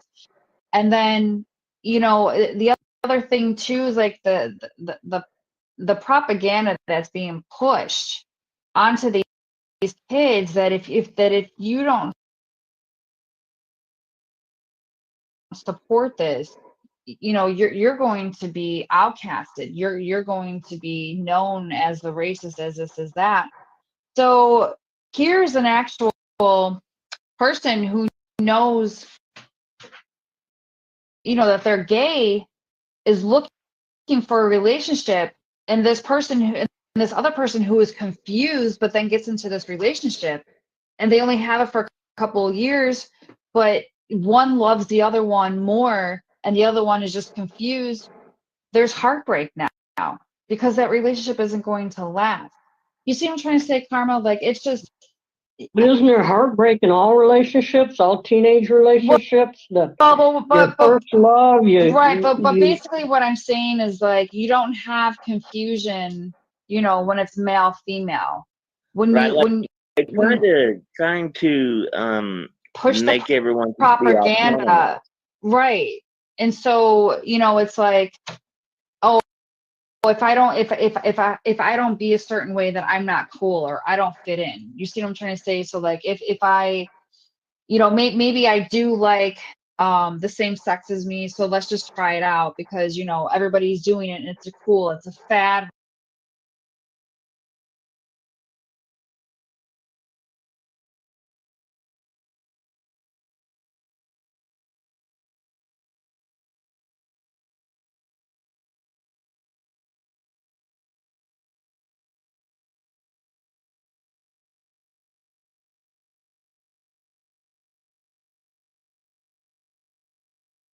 right now. You see them.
Recording.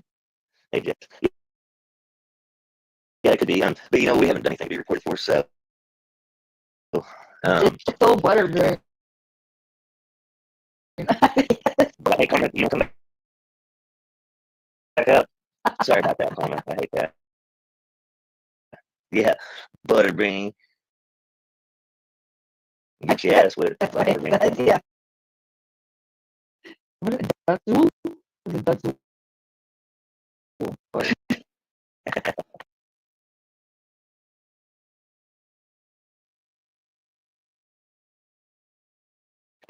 We don't care if they like our content.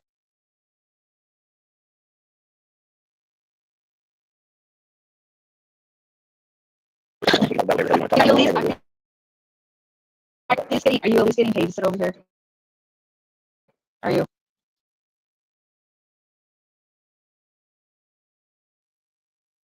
Do it. I mean, how at least get paid or some shit. I don't know if it's anything.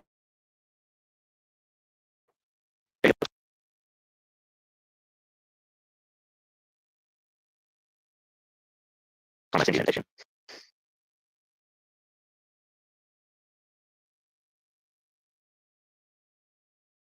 Are you back for this corner? Yeah, I am. Back. Okay. Sorry about that. Yeah, what the hell happened? I have no idea. Yeah, all of a sudden, the lad just decided to quit on me. I told Mike my coffee hasn't worn out yet, so we can't stop just yet. Oh no. We're gonna be up all night. Basically. Have another cup. Oh God, I can't even.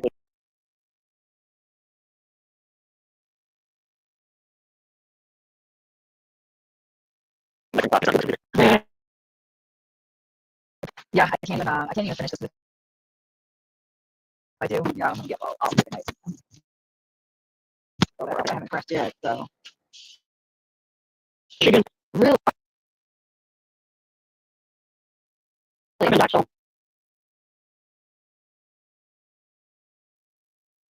Really? And you're being treated that bad in Michigan. Wow. You love Michigan, don't you? I do.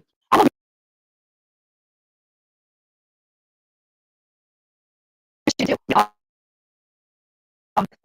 Yeah, I mean,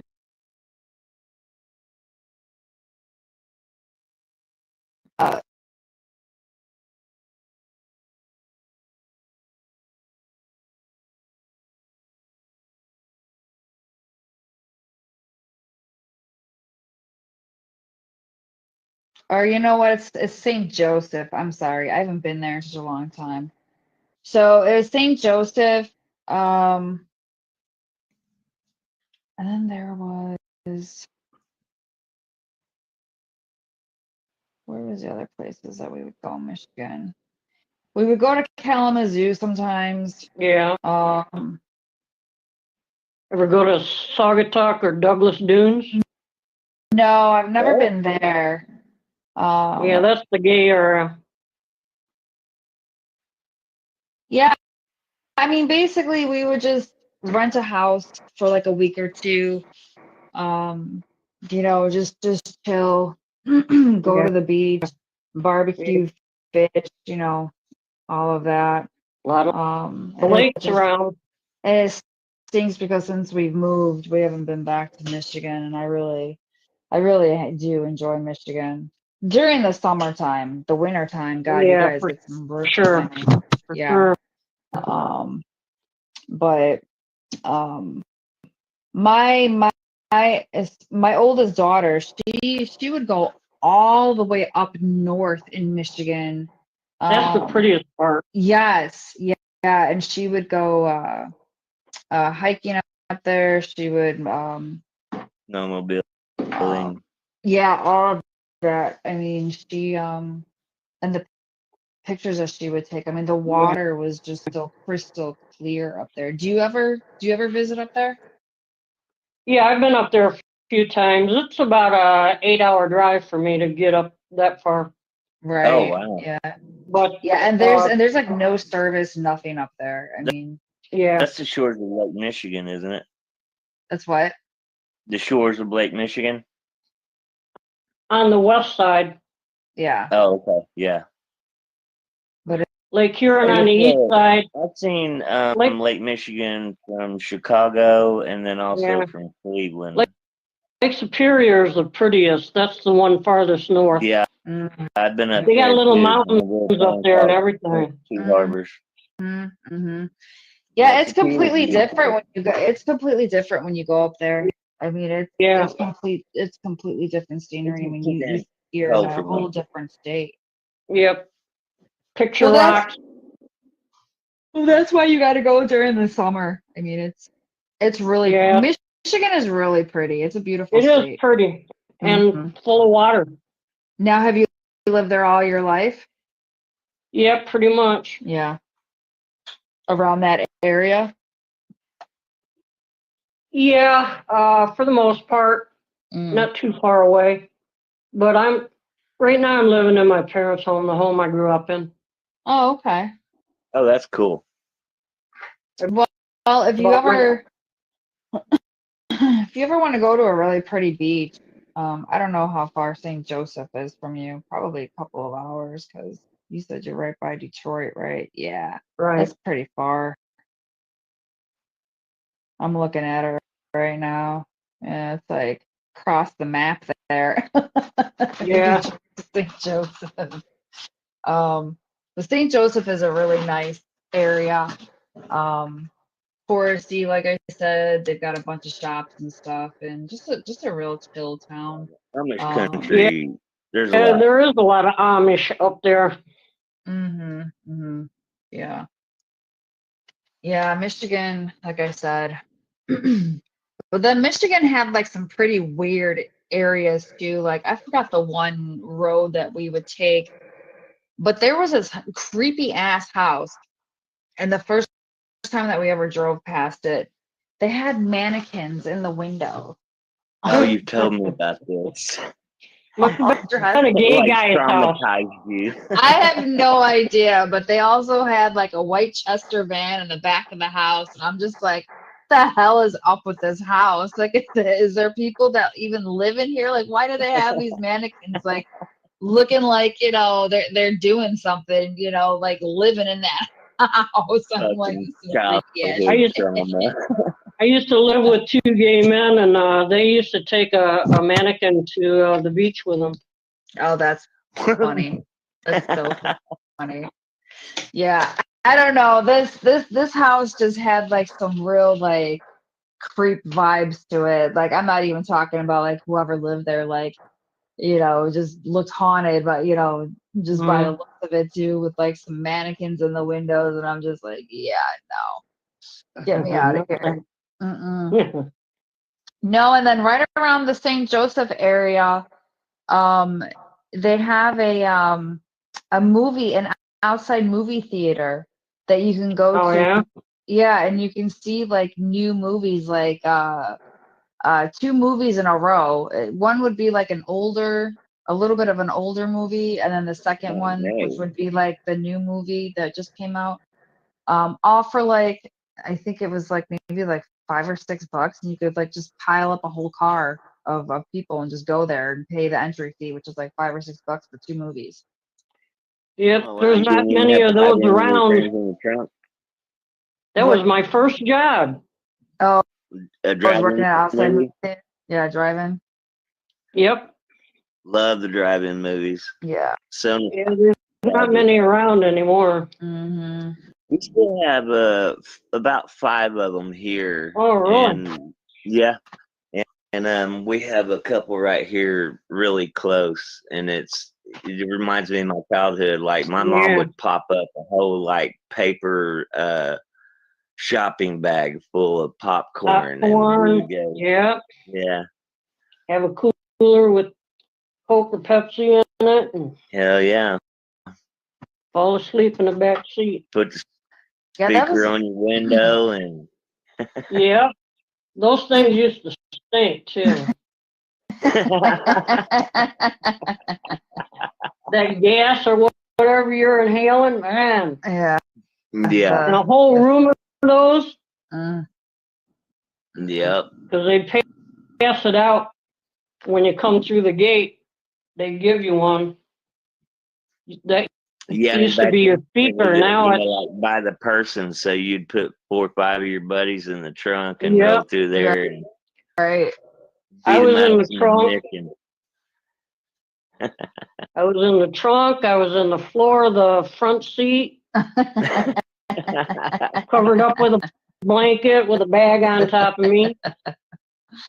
That's funny. Oh, yeah. Yeah. See, my first time ever going to a drive-in. When we first visited Michigan as an adult. I've never been to a drive-in movie before. Oh, really? Yeah, that was my first time ever going there, going to a drive-in, and it was pretty cool. One of the ones that we still have here, they're like cool, like you can bring an ice chest full of beer and whatever you want and like kick back in the back of your truck and just enjoy the hell out of it. And, you know, they'll do a matinee, like 2, 3 movies in a row and shit like that. Yeah. Yeah. Cool. Cartoon at the beginning. Right. Yeah. I think the one. Remember when it would like be intermission? They'd have like the dancing popcorn and the dancing drink. Let's go to the snack bar. Yep. The little pizzas. See, I live too close to the city, I guess, so that's why I don't think we had. I think that's why we didn't have drive-ins anymore. I live too close to the city. Like I said, I never went to one of them until It's a shame. Those we are started coming. memories that a lot of these kids nowadays will never ever get. Yeah, I really miss the drive-ins. Mhm. Yeah. There's a lot. There's a lot that these generations now just will never have or understand or God, it was I'm so glad when I did my stupid shit, I'm so glad there was there was no social media, there was no cell phones, none of that shit. Yeah, no, This no reminds me cameras of everywhere. Oh my God, I this can only reminds me of imagine. the movie Grease, where what's his name is on the swing. He's all stranded at the drive-in. Stranded at school. What will they say Monday at school? Well, thanks for that, Mike. I appreciate it.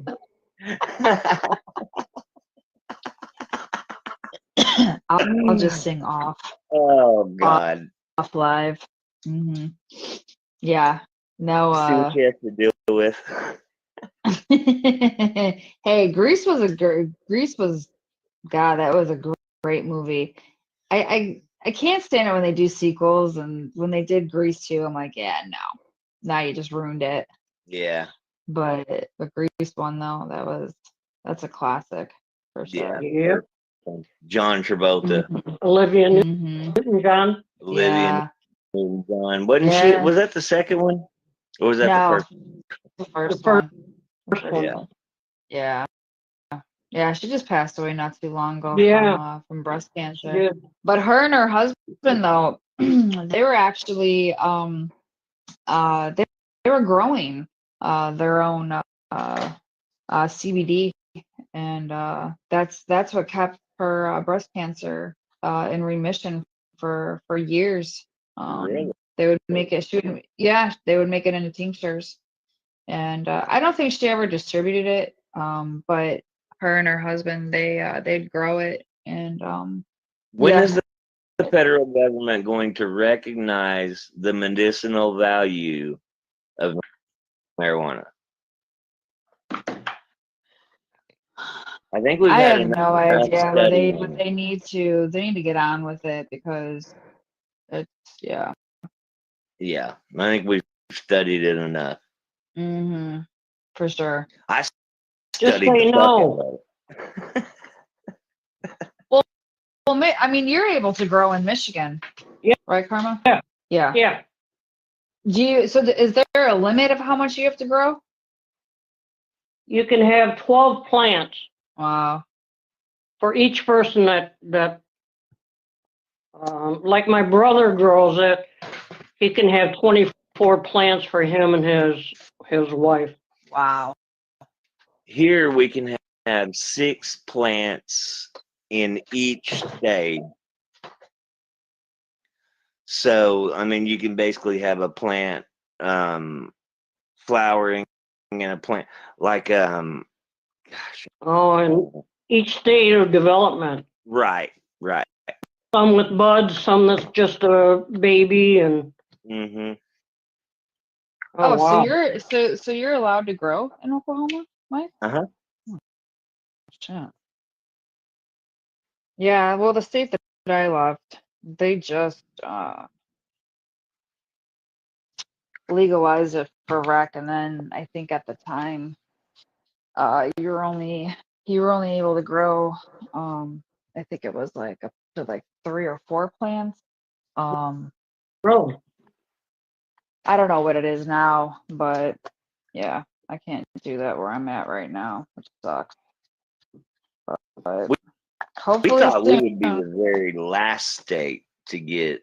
I mean, believe me, because look, we still had 3.2% beer when every other state in the whole fucking country done moved on to 6 points. Yeah.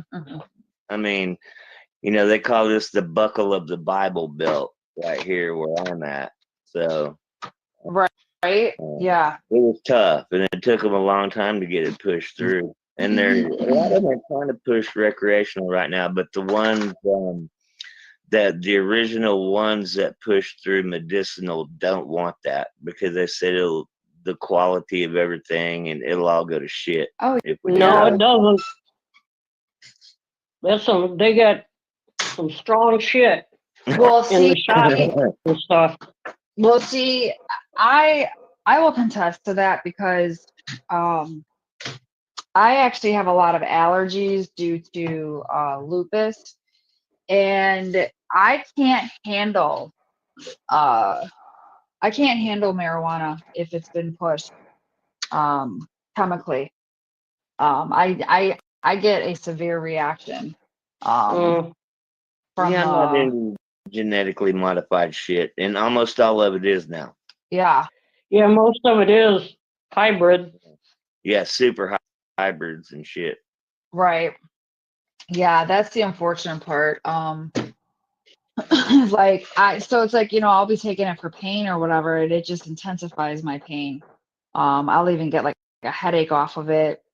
Yeah, it sucks. So that's the unfortunate back in part. my day, we got like a 3-finger sack of some fucking piney tasting light green shit with red hairs on it from the dude behind 7-Eleven, and it was badass.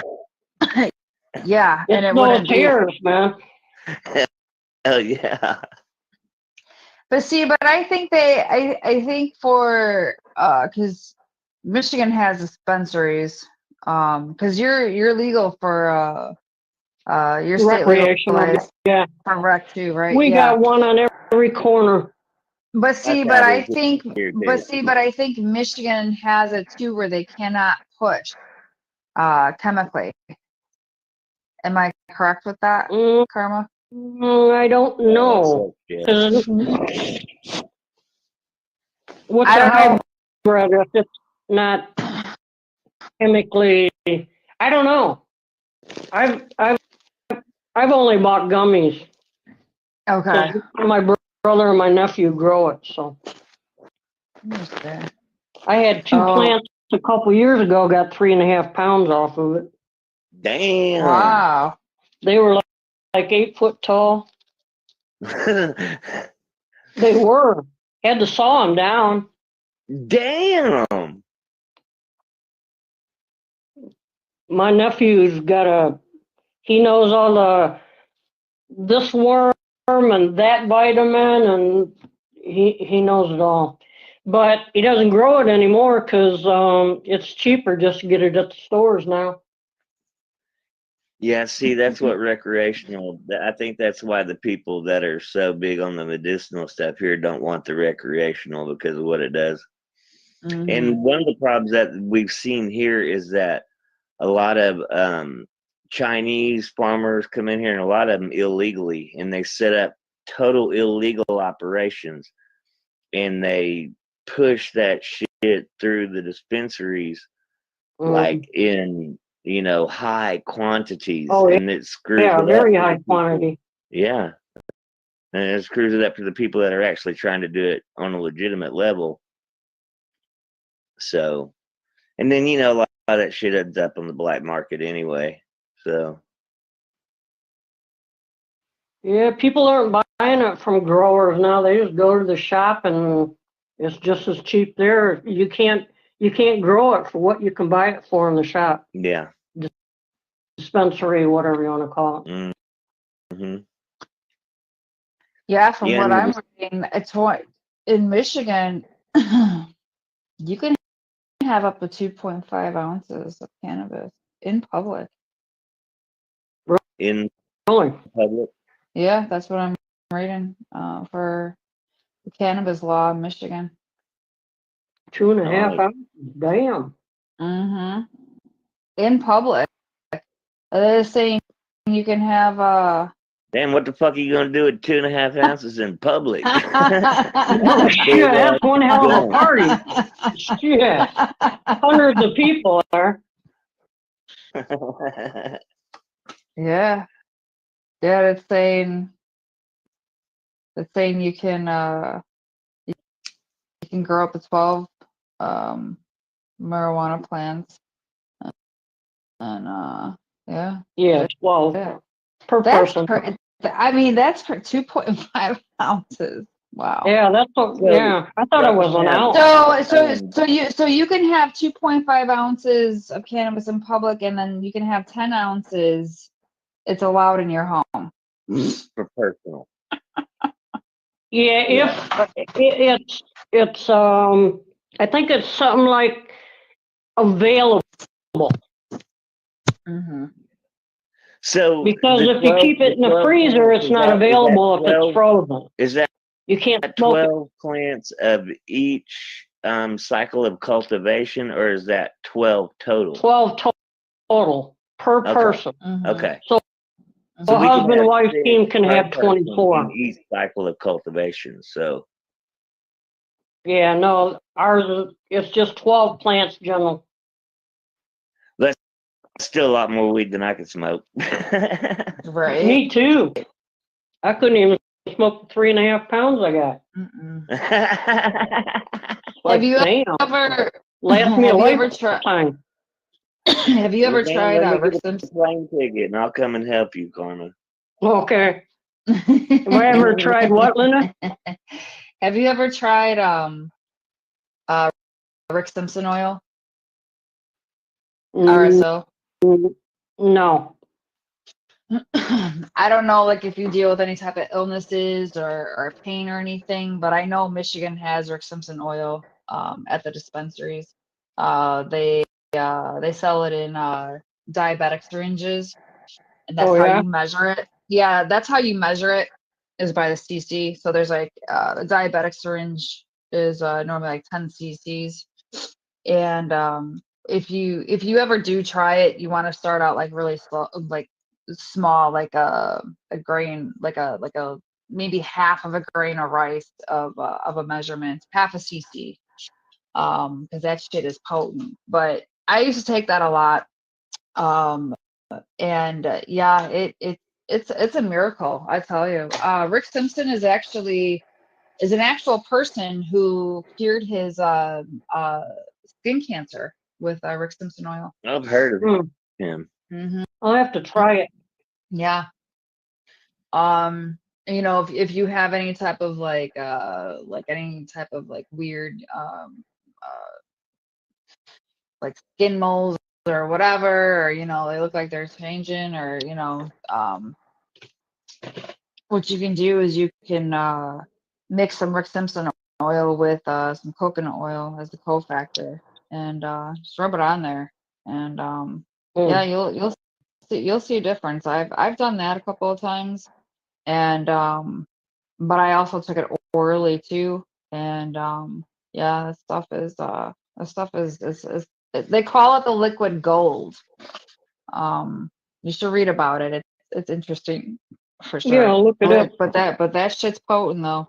The first time I took that, I literally. What's it potent? How? It'll knock you on your ass. It's strong. I took Hey, Tanya.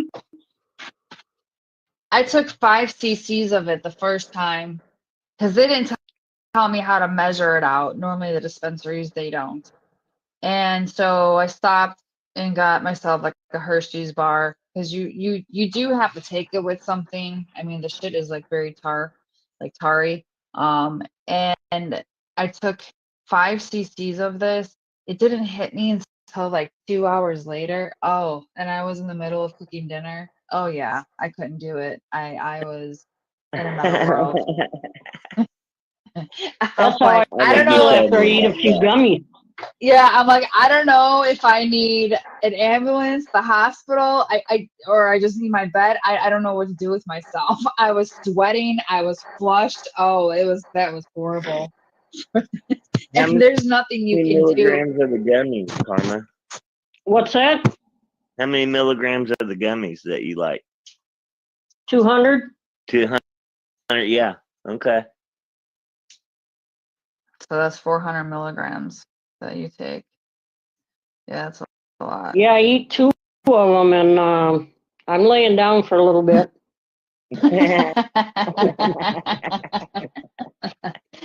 Just lazy I out. like that floating feeling. Hey, Tanya. Yeah, you get that whole comfortably numb thing going on. Yeah, I just feel like I'm floating on air. That's crazy. See, it'll hit me. Weed is like weird with me. Sometimes it'll hit me very like good. I'm straight, just doing what it's supposed to be doing, and then other times I'm like, oh my God, when is this shit over with?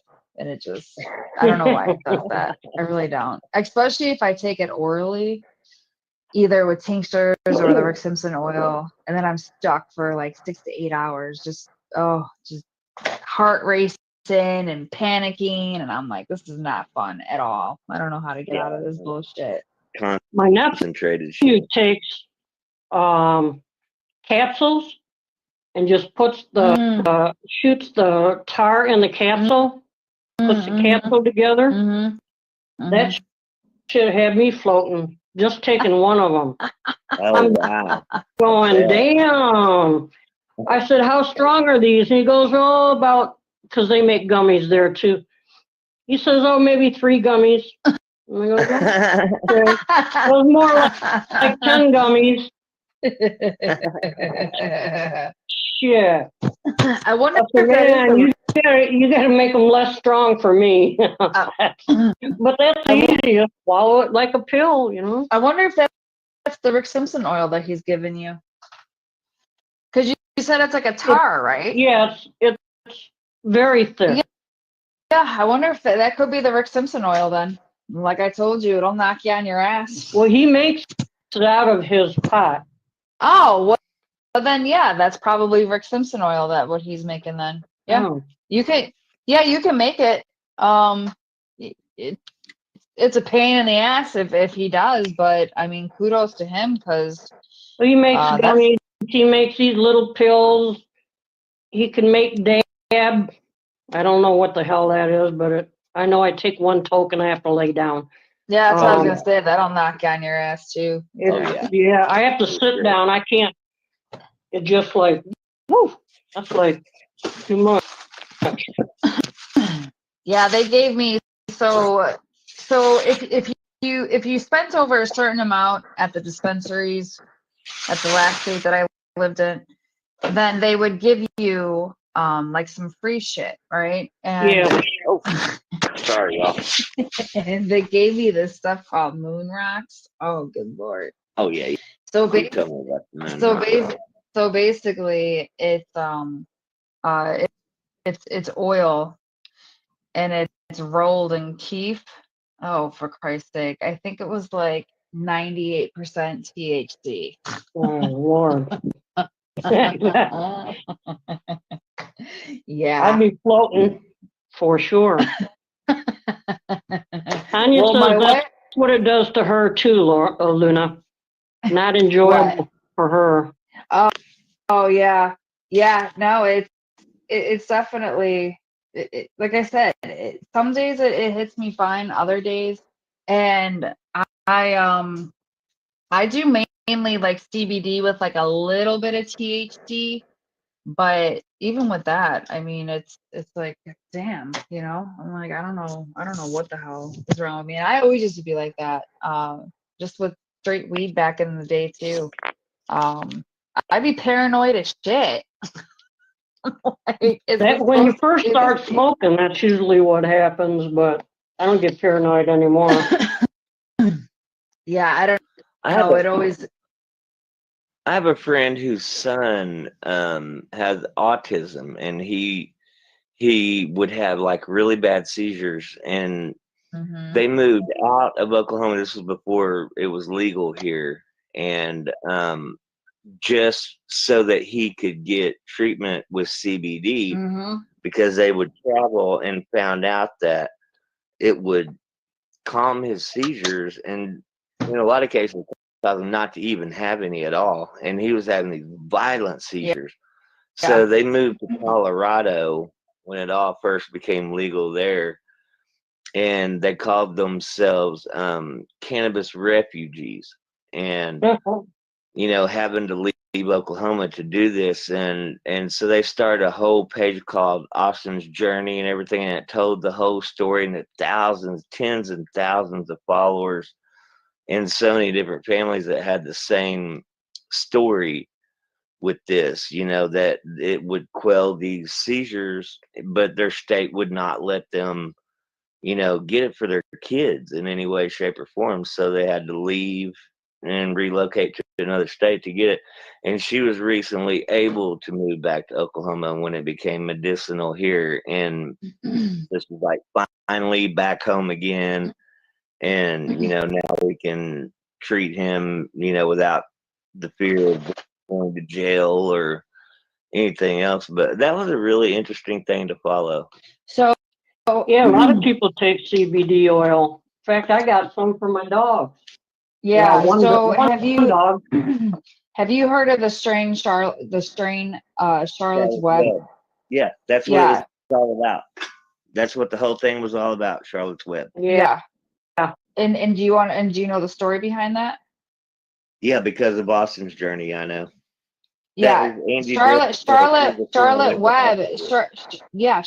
It's that strain is named after a girl who was having convulsion seizures. I mean, they like over 100 seizures a month.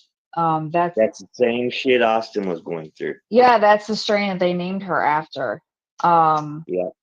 And unfortunately, she just passed away not too long ago either, too. Oh, really? Yeah, she did. I didn't know that. But well, it's like when you have that many seizures, I mean, but her seizures went down to like maybe once or twice a month. That's what happened with them. Yeah, with using Charlotte's Web. Yeah, it went from several times a day to only 2 or 3 times a month. Yeah. So they were the ones who pioneered the medicinal marijuana movement here in the state of Oklahoma. So her parents, they were trying to find a natural way, because like medications and everything, they were not helping their daughter. So they found these growers who were throwing out these CBD plants, and they asked if they can have them, and so they can use them to see if it would help with Charlotte's seizures. Wow. And it did. And so this strain was named after Charlotte's Web. Yep. And so yeah, it's a very interesting story. Because it's like you've got people sitting here saying that stuff like that is not, it doesn't do anything. No, you need Western medicine. No, there's stuff that's here, that's that's put on our earth for natural medicine. You just have to find it. But when you find it, let me tell you, it's amazing, because this little girl who was on Western medicine had over 100 seizures a month, and then went to natural medicine down to 1 or 2 seizures a month.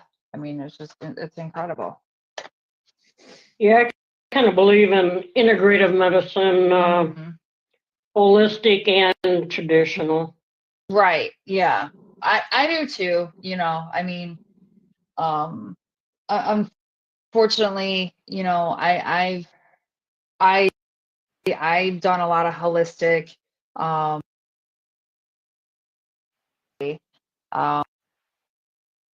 don't think if the way that I'm taking care of myself and taking the right type of supplements and everything, I don't think I would be where I'm at right now. But I do take 2 forms of compounded medications.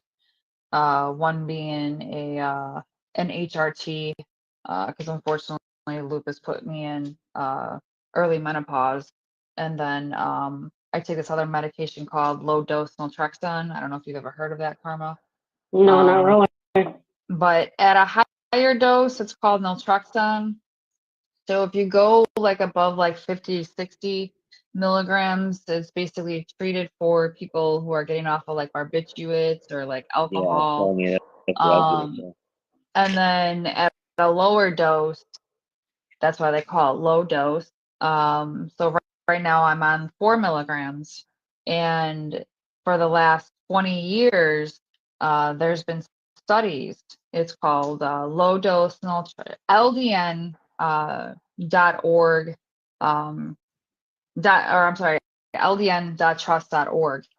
It's a trusted site, and it's been like 20 years in the making of studies for a low dose. And I mean, it's the amount of diseases that this medication treats is just, it's phenomenal. But it is compounded for your needs. I do have to go through a compounding pharmacy. But if it wasn't for these two combined together, yeah, I probably would still be in not so good she shape. needs nothing narcotic in any way. Yeah, no, this is for my autoimmune. And like I said, anybody can go to that site, LDN trust.org, and you click the 3 lines up in the right hand corner, and it says LDN conditions. You click on that, and then it brings up all of the different diseases that this medication and it also can cure cancer, and it states that too with the studies. So yeah, it's unfortunately a lot of doctors, they don't prescribe it because obviously it works. It's not regulated, so you do pay out of pocket for it. But it's like with my doctor, he's the only doctor that I was able to find who prescribes this. And he said the unfortunate part is that a lot of doctors are going to sit here and tell you they don't know they don't know anything about this medication, but yet they're taking it themselves as precautionary. Yeah. So, but yeah, it's if you got anything going on, you cannot take it though if you are on any type of like pain pills or sleep aids or anything like that. It won't work then. And if you need surgeries or whatever, they will advise you to get off of it for a week before your surgery. So, because like I said, any type of like payment. So basically, what it is, it's a it blocks the receptor for pain. I think that's what. See, I don't take any of that stuff, so it's like I'm not really aware in that area of why. I just know that like pain meds and any type of like downers or any type of medication that you can get a high off of, it will not, the medication will not work if you're taking any of that. So one of my very good friends has Crohn's disease, Tanya, which is very similar to the medication, right? Yeah, the medication also is for Crohn's and colitis too. So what you can do is you can call your area, like Google if you have a compounding pharmacy in your area. If you do, give them a call and ask them to give you doctors around the area of who prescribes low dose naltrexone. That's how I found this doctor. So like I said, it's not regulated through the insurance, so you can't call your insurance and be like, what doctor prescribes this, or you have to do your research on your own for who prescribes this type of medication. There is also a website that you can go to. It's called Ageless RX for low dose naltrexone. Make sure you type in low dose naltrexone for that website, and you would speak to a doctor online, and they'll prescribe it to you online. There's really no side effects to it. You can stop taking it at any time. A lot of people think that they start withdrawing from it after a week or two, stop taking it. No, you're basically, your flare up is just coming back with a vengeance. So, but it really doesn't have any side effects or anything like that. And I've been taking it for the last 2 years. And like I said, the what? I think we lost Karma. Yeah, I don't see her anymore. Yeah. But Karma always had a special talent for falling out of the live, so she may have done that. Right, she's probably like, I'm done with this. But Okay, yeah, I mean, let me fix you back up there, Karma. But it's, you know, it's a pretty good medication to take if you have any type of inflammation, lung issues, heart issues, multiple sclerosis. I mean, it's like I said, I mean, the studies are there. So yeah, they've had plenty of years now to research a lot of that holistic stuff. They've had at least 20 years to be looking into a lot of that. Yeah. You know, and unfortunately, you know, a lot of people look at you when especially like if you have to go to the hospital, or, you know, sometimes I have to go to urgent care, but thankfully my urgent care over here knows me. Because I wind up getting some weird shit that pops up on me sometimes. You know, it's not a 100% cure for myself. I do still get little flare-ups here and there, and I'll get like weird shit that requires urgent care. But at first, you know, they thought I was just coming in there, you know, looking to you know to score some pills, you know, to get high off of, because when you tell them that you're on naltrexone, they know that as, you know, okay, well, this is somebody who's trying to get off of barbiturates or alcohol or whatever. Yeah. They really don't know the 20 years of study proven that at a lower dose this actually helps with other diseases. And it doesn't get too high or anything either. I mean, I've never gotten high off the medication. So but yeah, I don't like the opiates. They don't seem to do anything for me. I tell them, give me a Tylenol 3 or something. Right. Tylenol 3. I think they did away with that, but that shit used to make me break out anytime they gave that to me. I think. Yeah, like I said, I mean, yeah, if you can look for somebody who prescribes that, or, you know, I mean, you can always hit up my inbox and I can. What's the name of it again? It's low dose naltrexone, LDN for short. So the website is called ldntrust.org. Trust? Yes, trust. T as in Tom, RUS as in Sam, T as in Tom, trust.org. Okay, got it.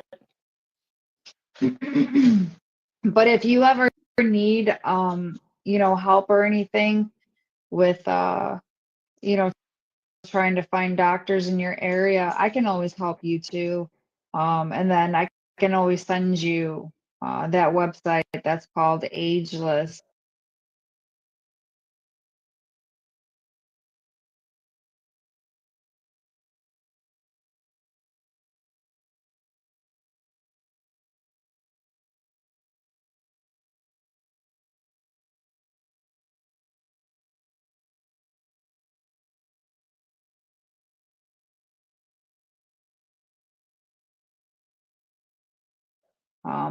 RX.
pretty low too. I don't know what the hell's going on with my wife.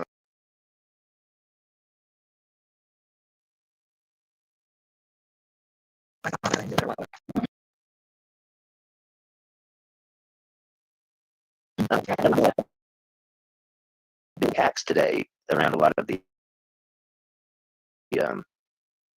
social network platforms. So that could have something to do with it. Yeah. Hey, good to see you, girl. Yeah, that fucking and my motherfucker. My McDonald's got the internet. Your TV.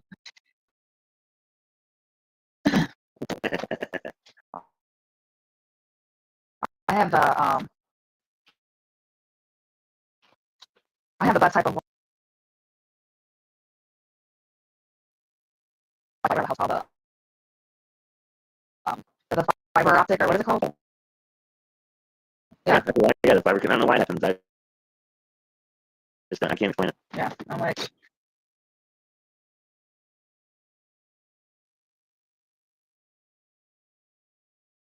I would say that too.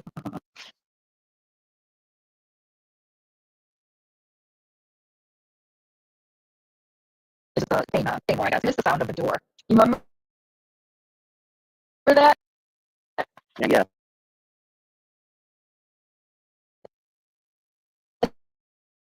Like you're like in the chat, somebody left your chat. It was like door shutting. Yeah. It was like a creepy old door.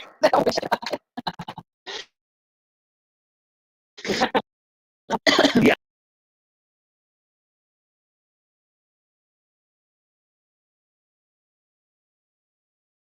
I got like the Kmart blue internet with like you go get the disc and you get the free internet. Yeah, when I would be on the AOL, it was my mother's AOL that I would be on, and I was obviously getting $5,000 computers.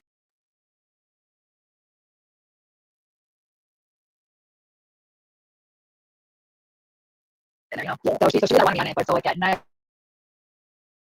when I would think that she would be sleeping, I'd go on there and get into these chat rooms, and all of a sudden like the door, like you hear it, and I'm like, how do you hear my mother up? Like how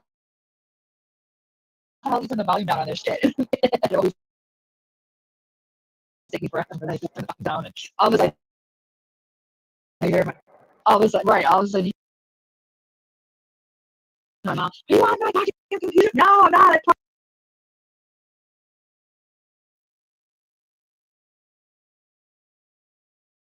I'm not. I swear I'm not.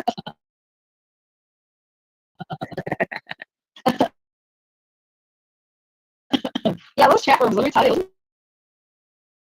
some pretty wild chat rooms. Oh yeah. Mm-mm.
And like the person would think that you're still sitting there, but you're up and out of the webcam like 20 minutes ago, but you're still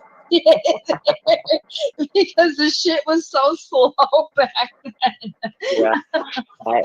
You should have like screaming into the mic, and you were done a long time ago. Right? Oh my god, that's so funny. Were you in those chat rooms, Karma? Yep, but I wasn't in any of the fight ones. I wish I'd have known where they were.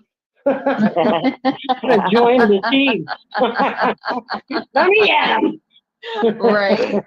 Oh, that's so funny. Oh, I was in lesbian chat rooms.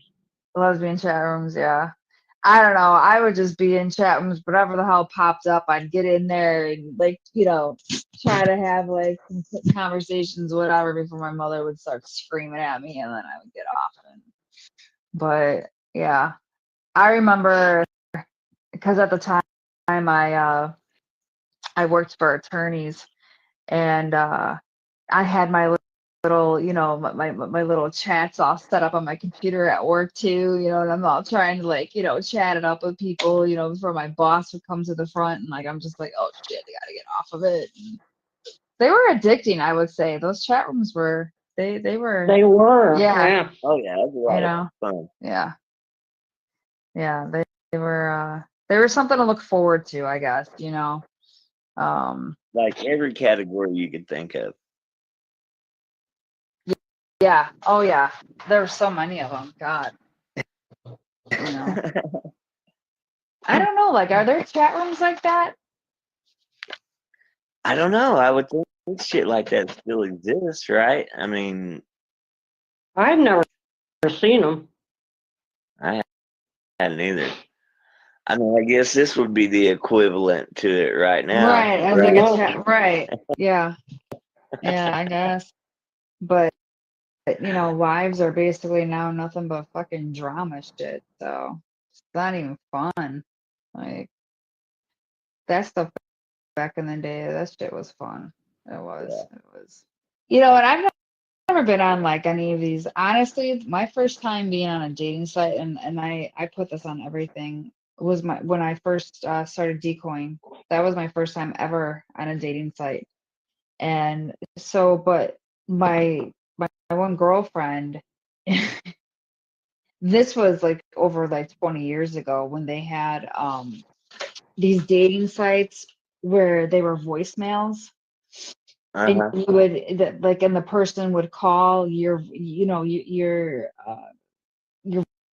voice, whatever the hell it was. Like I said, I never had one of these, and they would leave like messages, like sexual messages, and the shit that these people would say to my girlfriend. She wasn't like my girlfriend, like she was just a friend.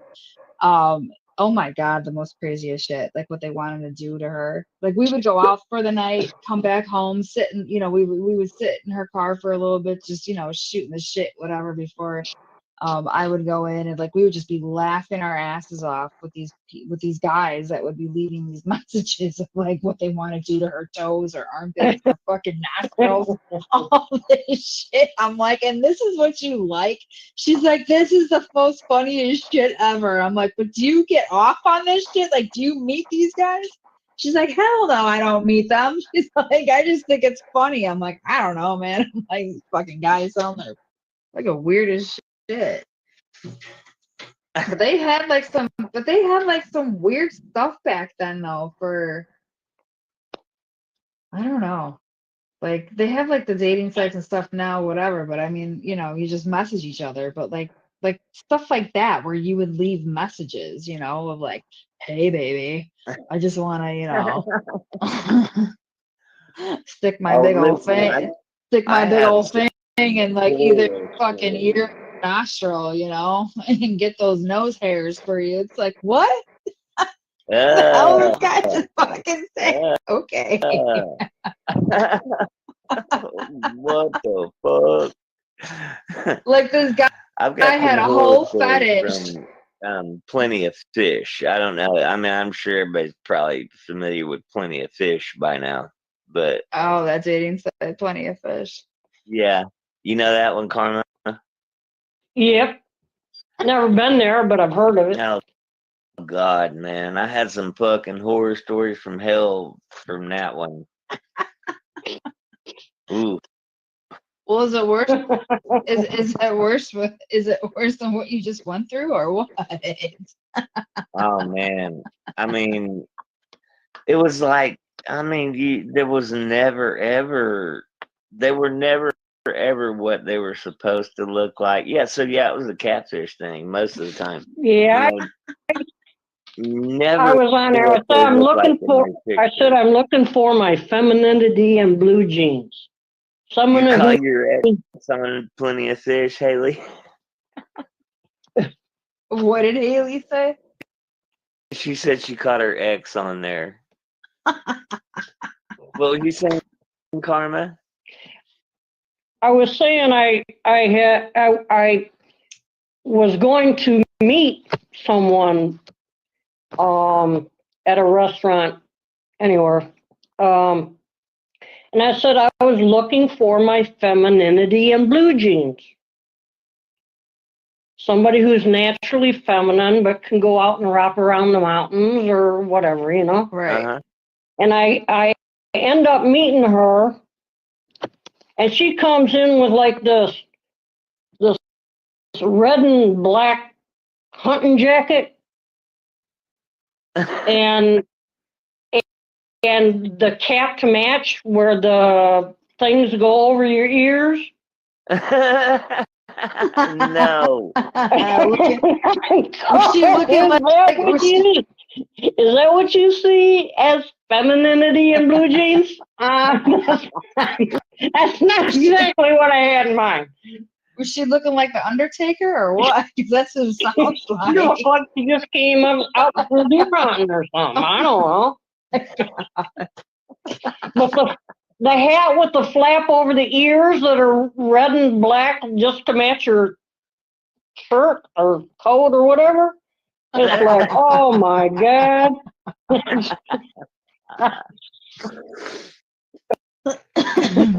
Oh man. That's why I've always been afraid to meet people on that shit. I really. Yeah. Mm-mm. They're rarely what they present themselves to be. Oh, most definitely. I mean, I met this girl on there, and like her picture, she's really pretty, and her bio and everything sounds great, and we get to chit chatting back and forth, and I'm like, yeah, she's cool. So next thing you know, we exchange phone numbers, and we start talking on the phone and everything. I'm like, wow, she's just, I mean, this girl is like, yeah, cool. So, we set up a meeting, and we'd set up a couple, and then I backed out of them because I just felt really unsure about it. And they're like, this just feels weird. I'm just really not sure about this.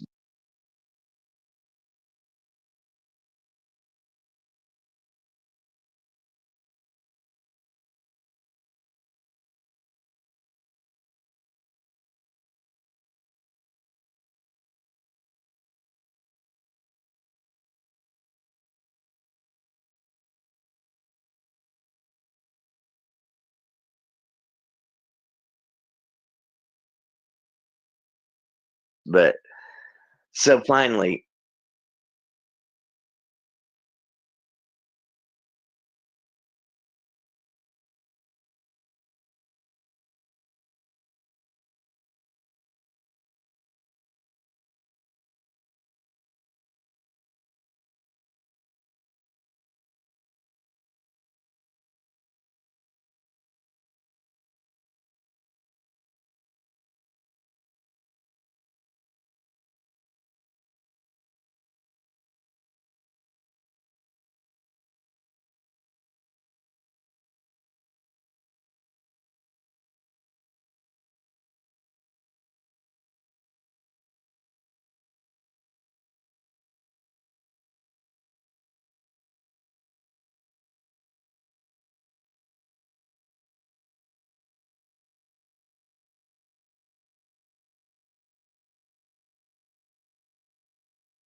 I'm like, oh no, we're not doing this. No, sorry, I don't know who you are.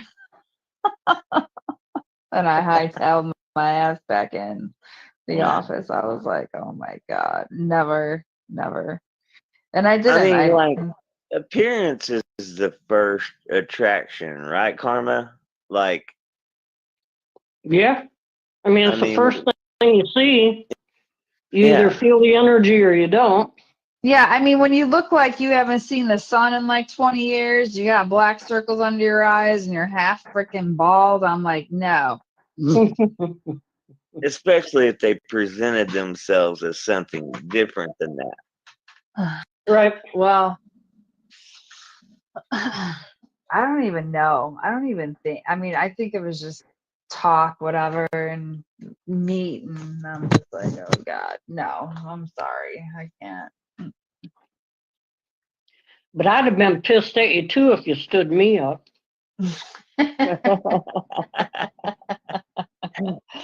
No, I just, I guess I'm like the type of person where I'll just be like, I'm sorry, or we could be friends though, whatever. But yeah, well, I just but have dinner and tell me let's be friends. Yeah.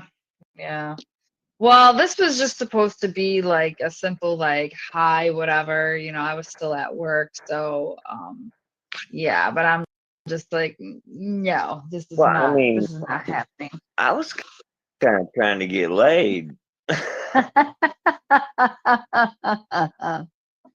I just wanted to see who the hell that good voice was, and I found out.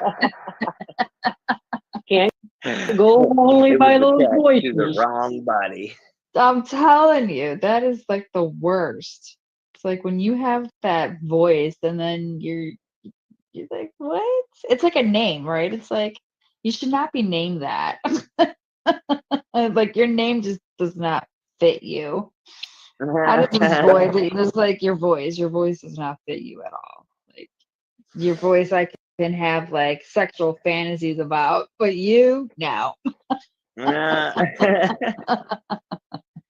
could not. I'm sorry. Like some real tan, muscle bound dude named Zane with this. It's like, I mean, I don't know. It's like you fantasize, especially like if you've never seen what that person looks like, and you just hear their voice, right? And it's like, oh wow, that person has got to be like my type or like something on that side, you know. I totally get that. I thought you would, Mike. Totally understanding. Yeah. It was the fantasize. Well, especially when you get a picture attached to that voice, that's like, oh my goodness. Like, get over here. That's the lure. Catch that fish. Exactly. Back. That's I mean, I love catfish, but I like mine deep fried.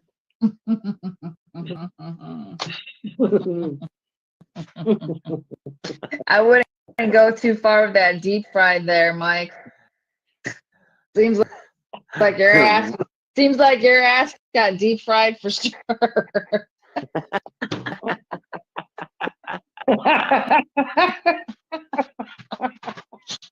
I mean, I don't know if I would. I don't know if I would request for that ever again. Fucking stay away from that. Mm-mm. Yeah. I mean, it was a long, hard lesson. I would say, yeah, I would say so. A year, a little over a year. That's that's well done. That's overly done. I think that's some dry shit right there, Mike.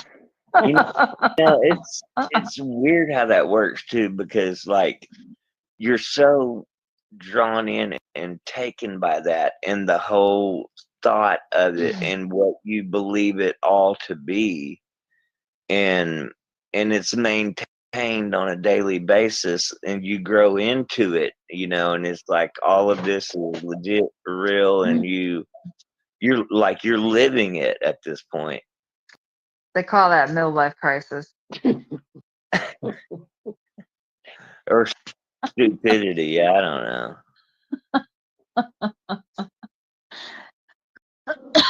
I would take the midlife crisis, Mike. I mean, at least, hey, you know, it happens. Yeah. It happens sometimes, you know.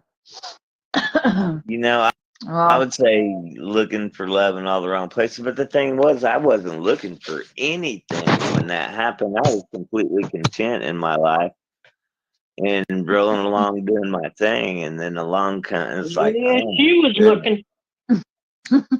Huh? She was looking for a sucker. What kind of fish is a sucker fish? A blowfish. I don't know. Did we talk about the sucker fish one night?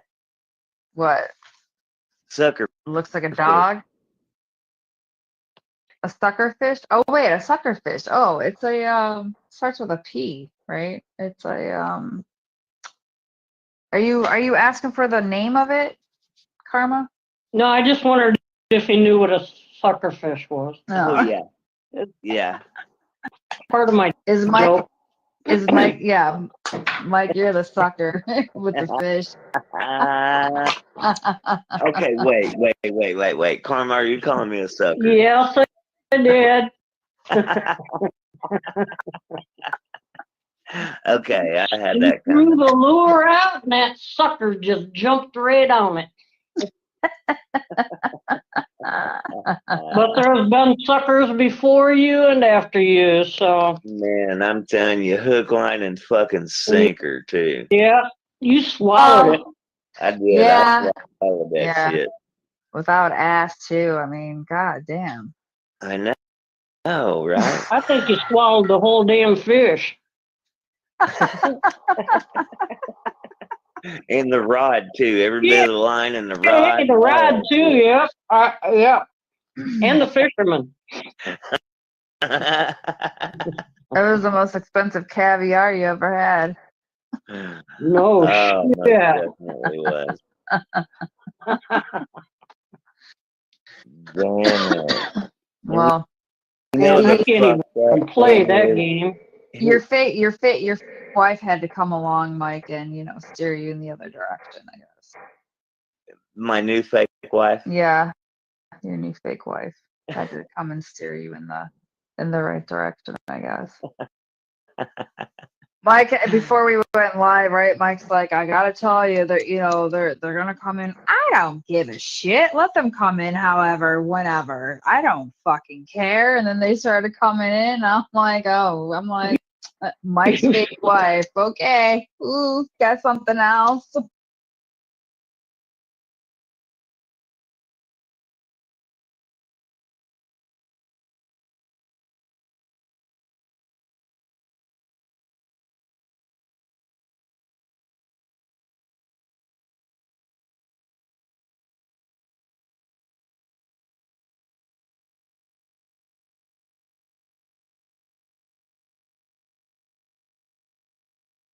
What else you got? Come with something else, please.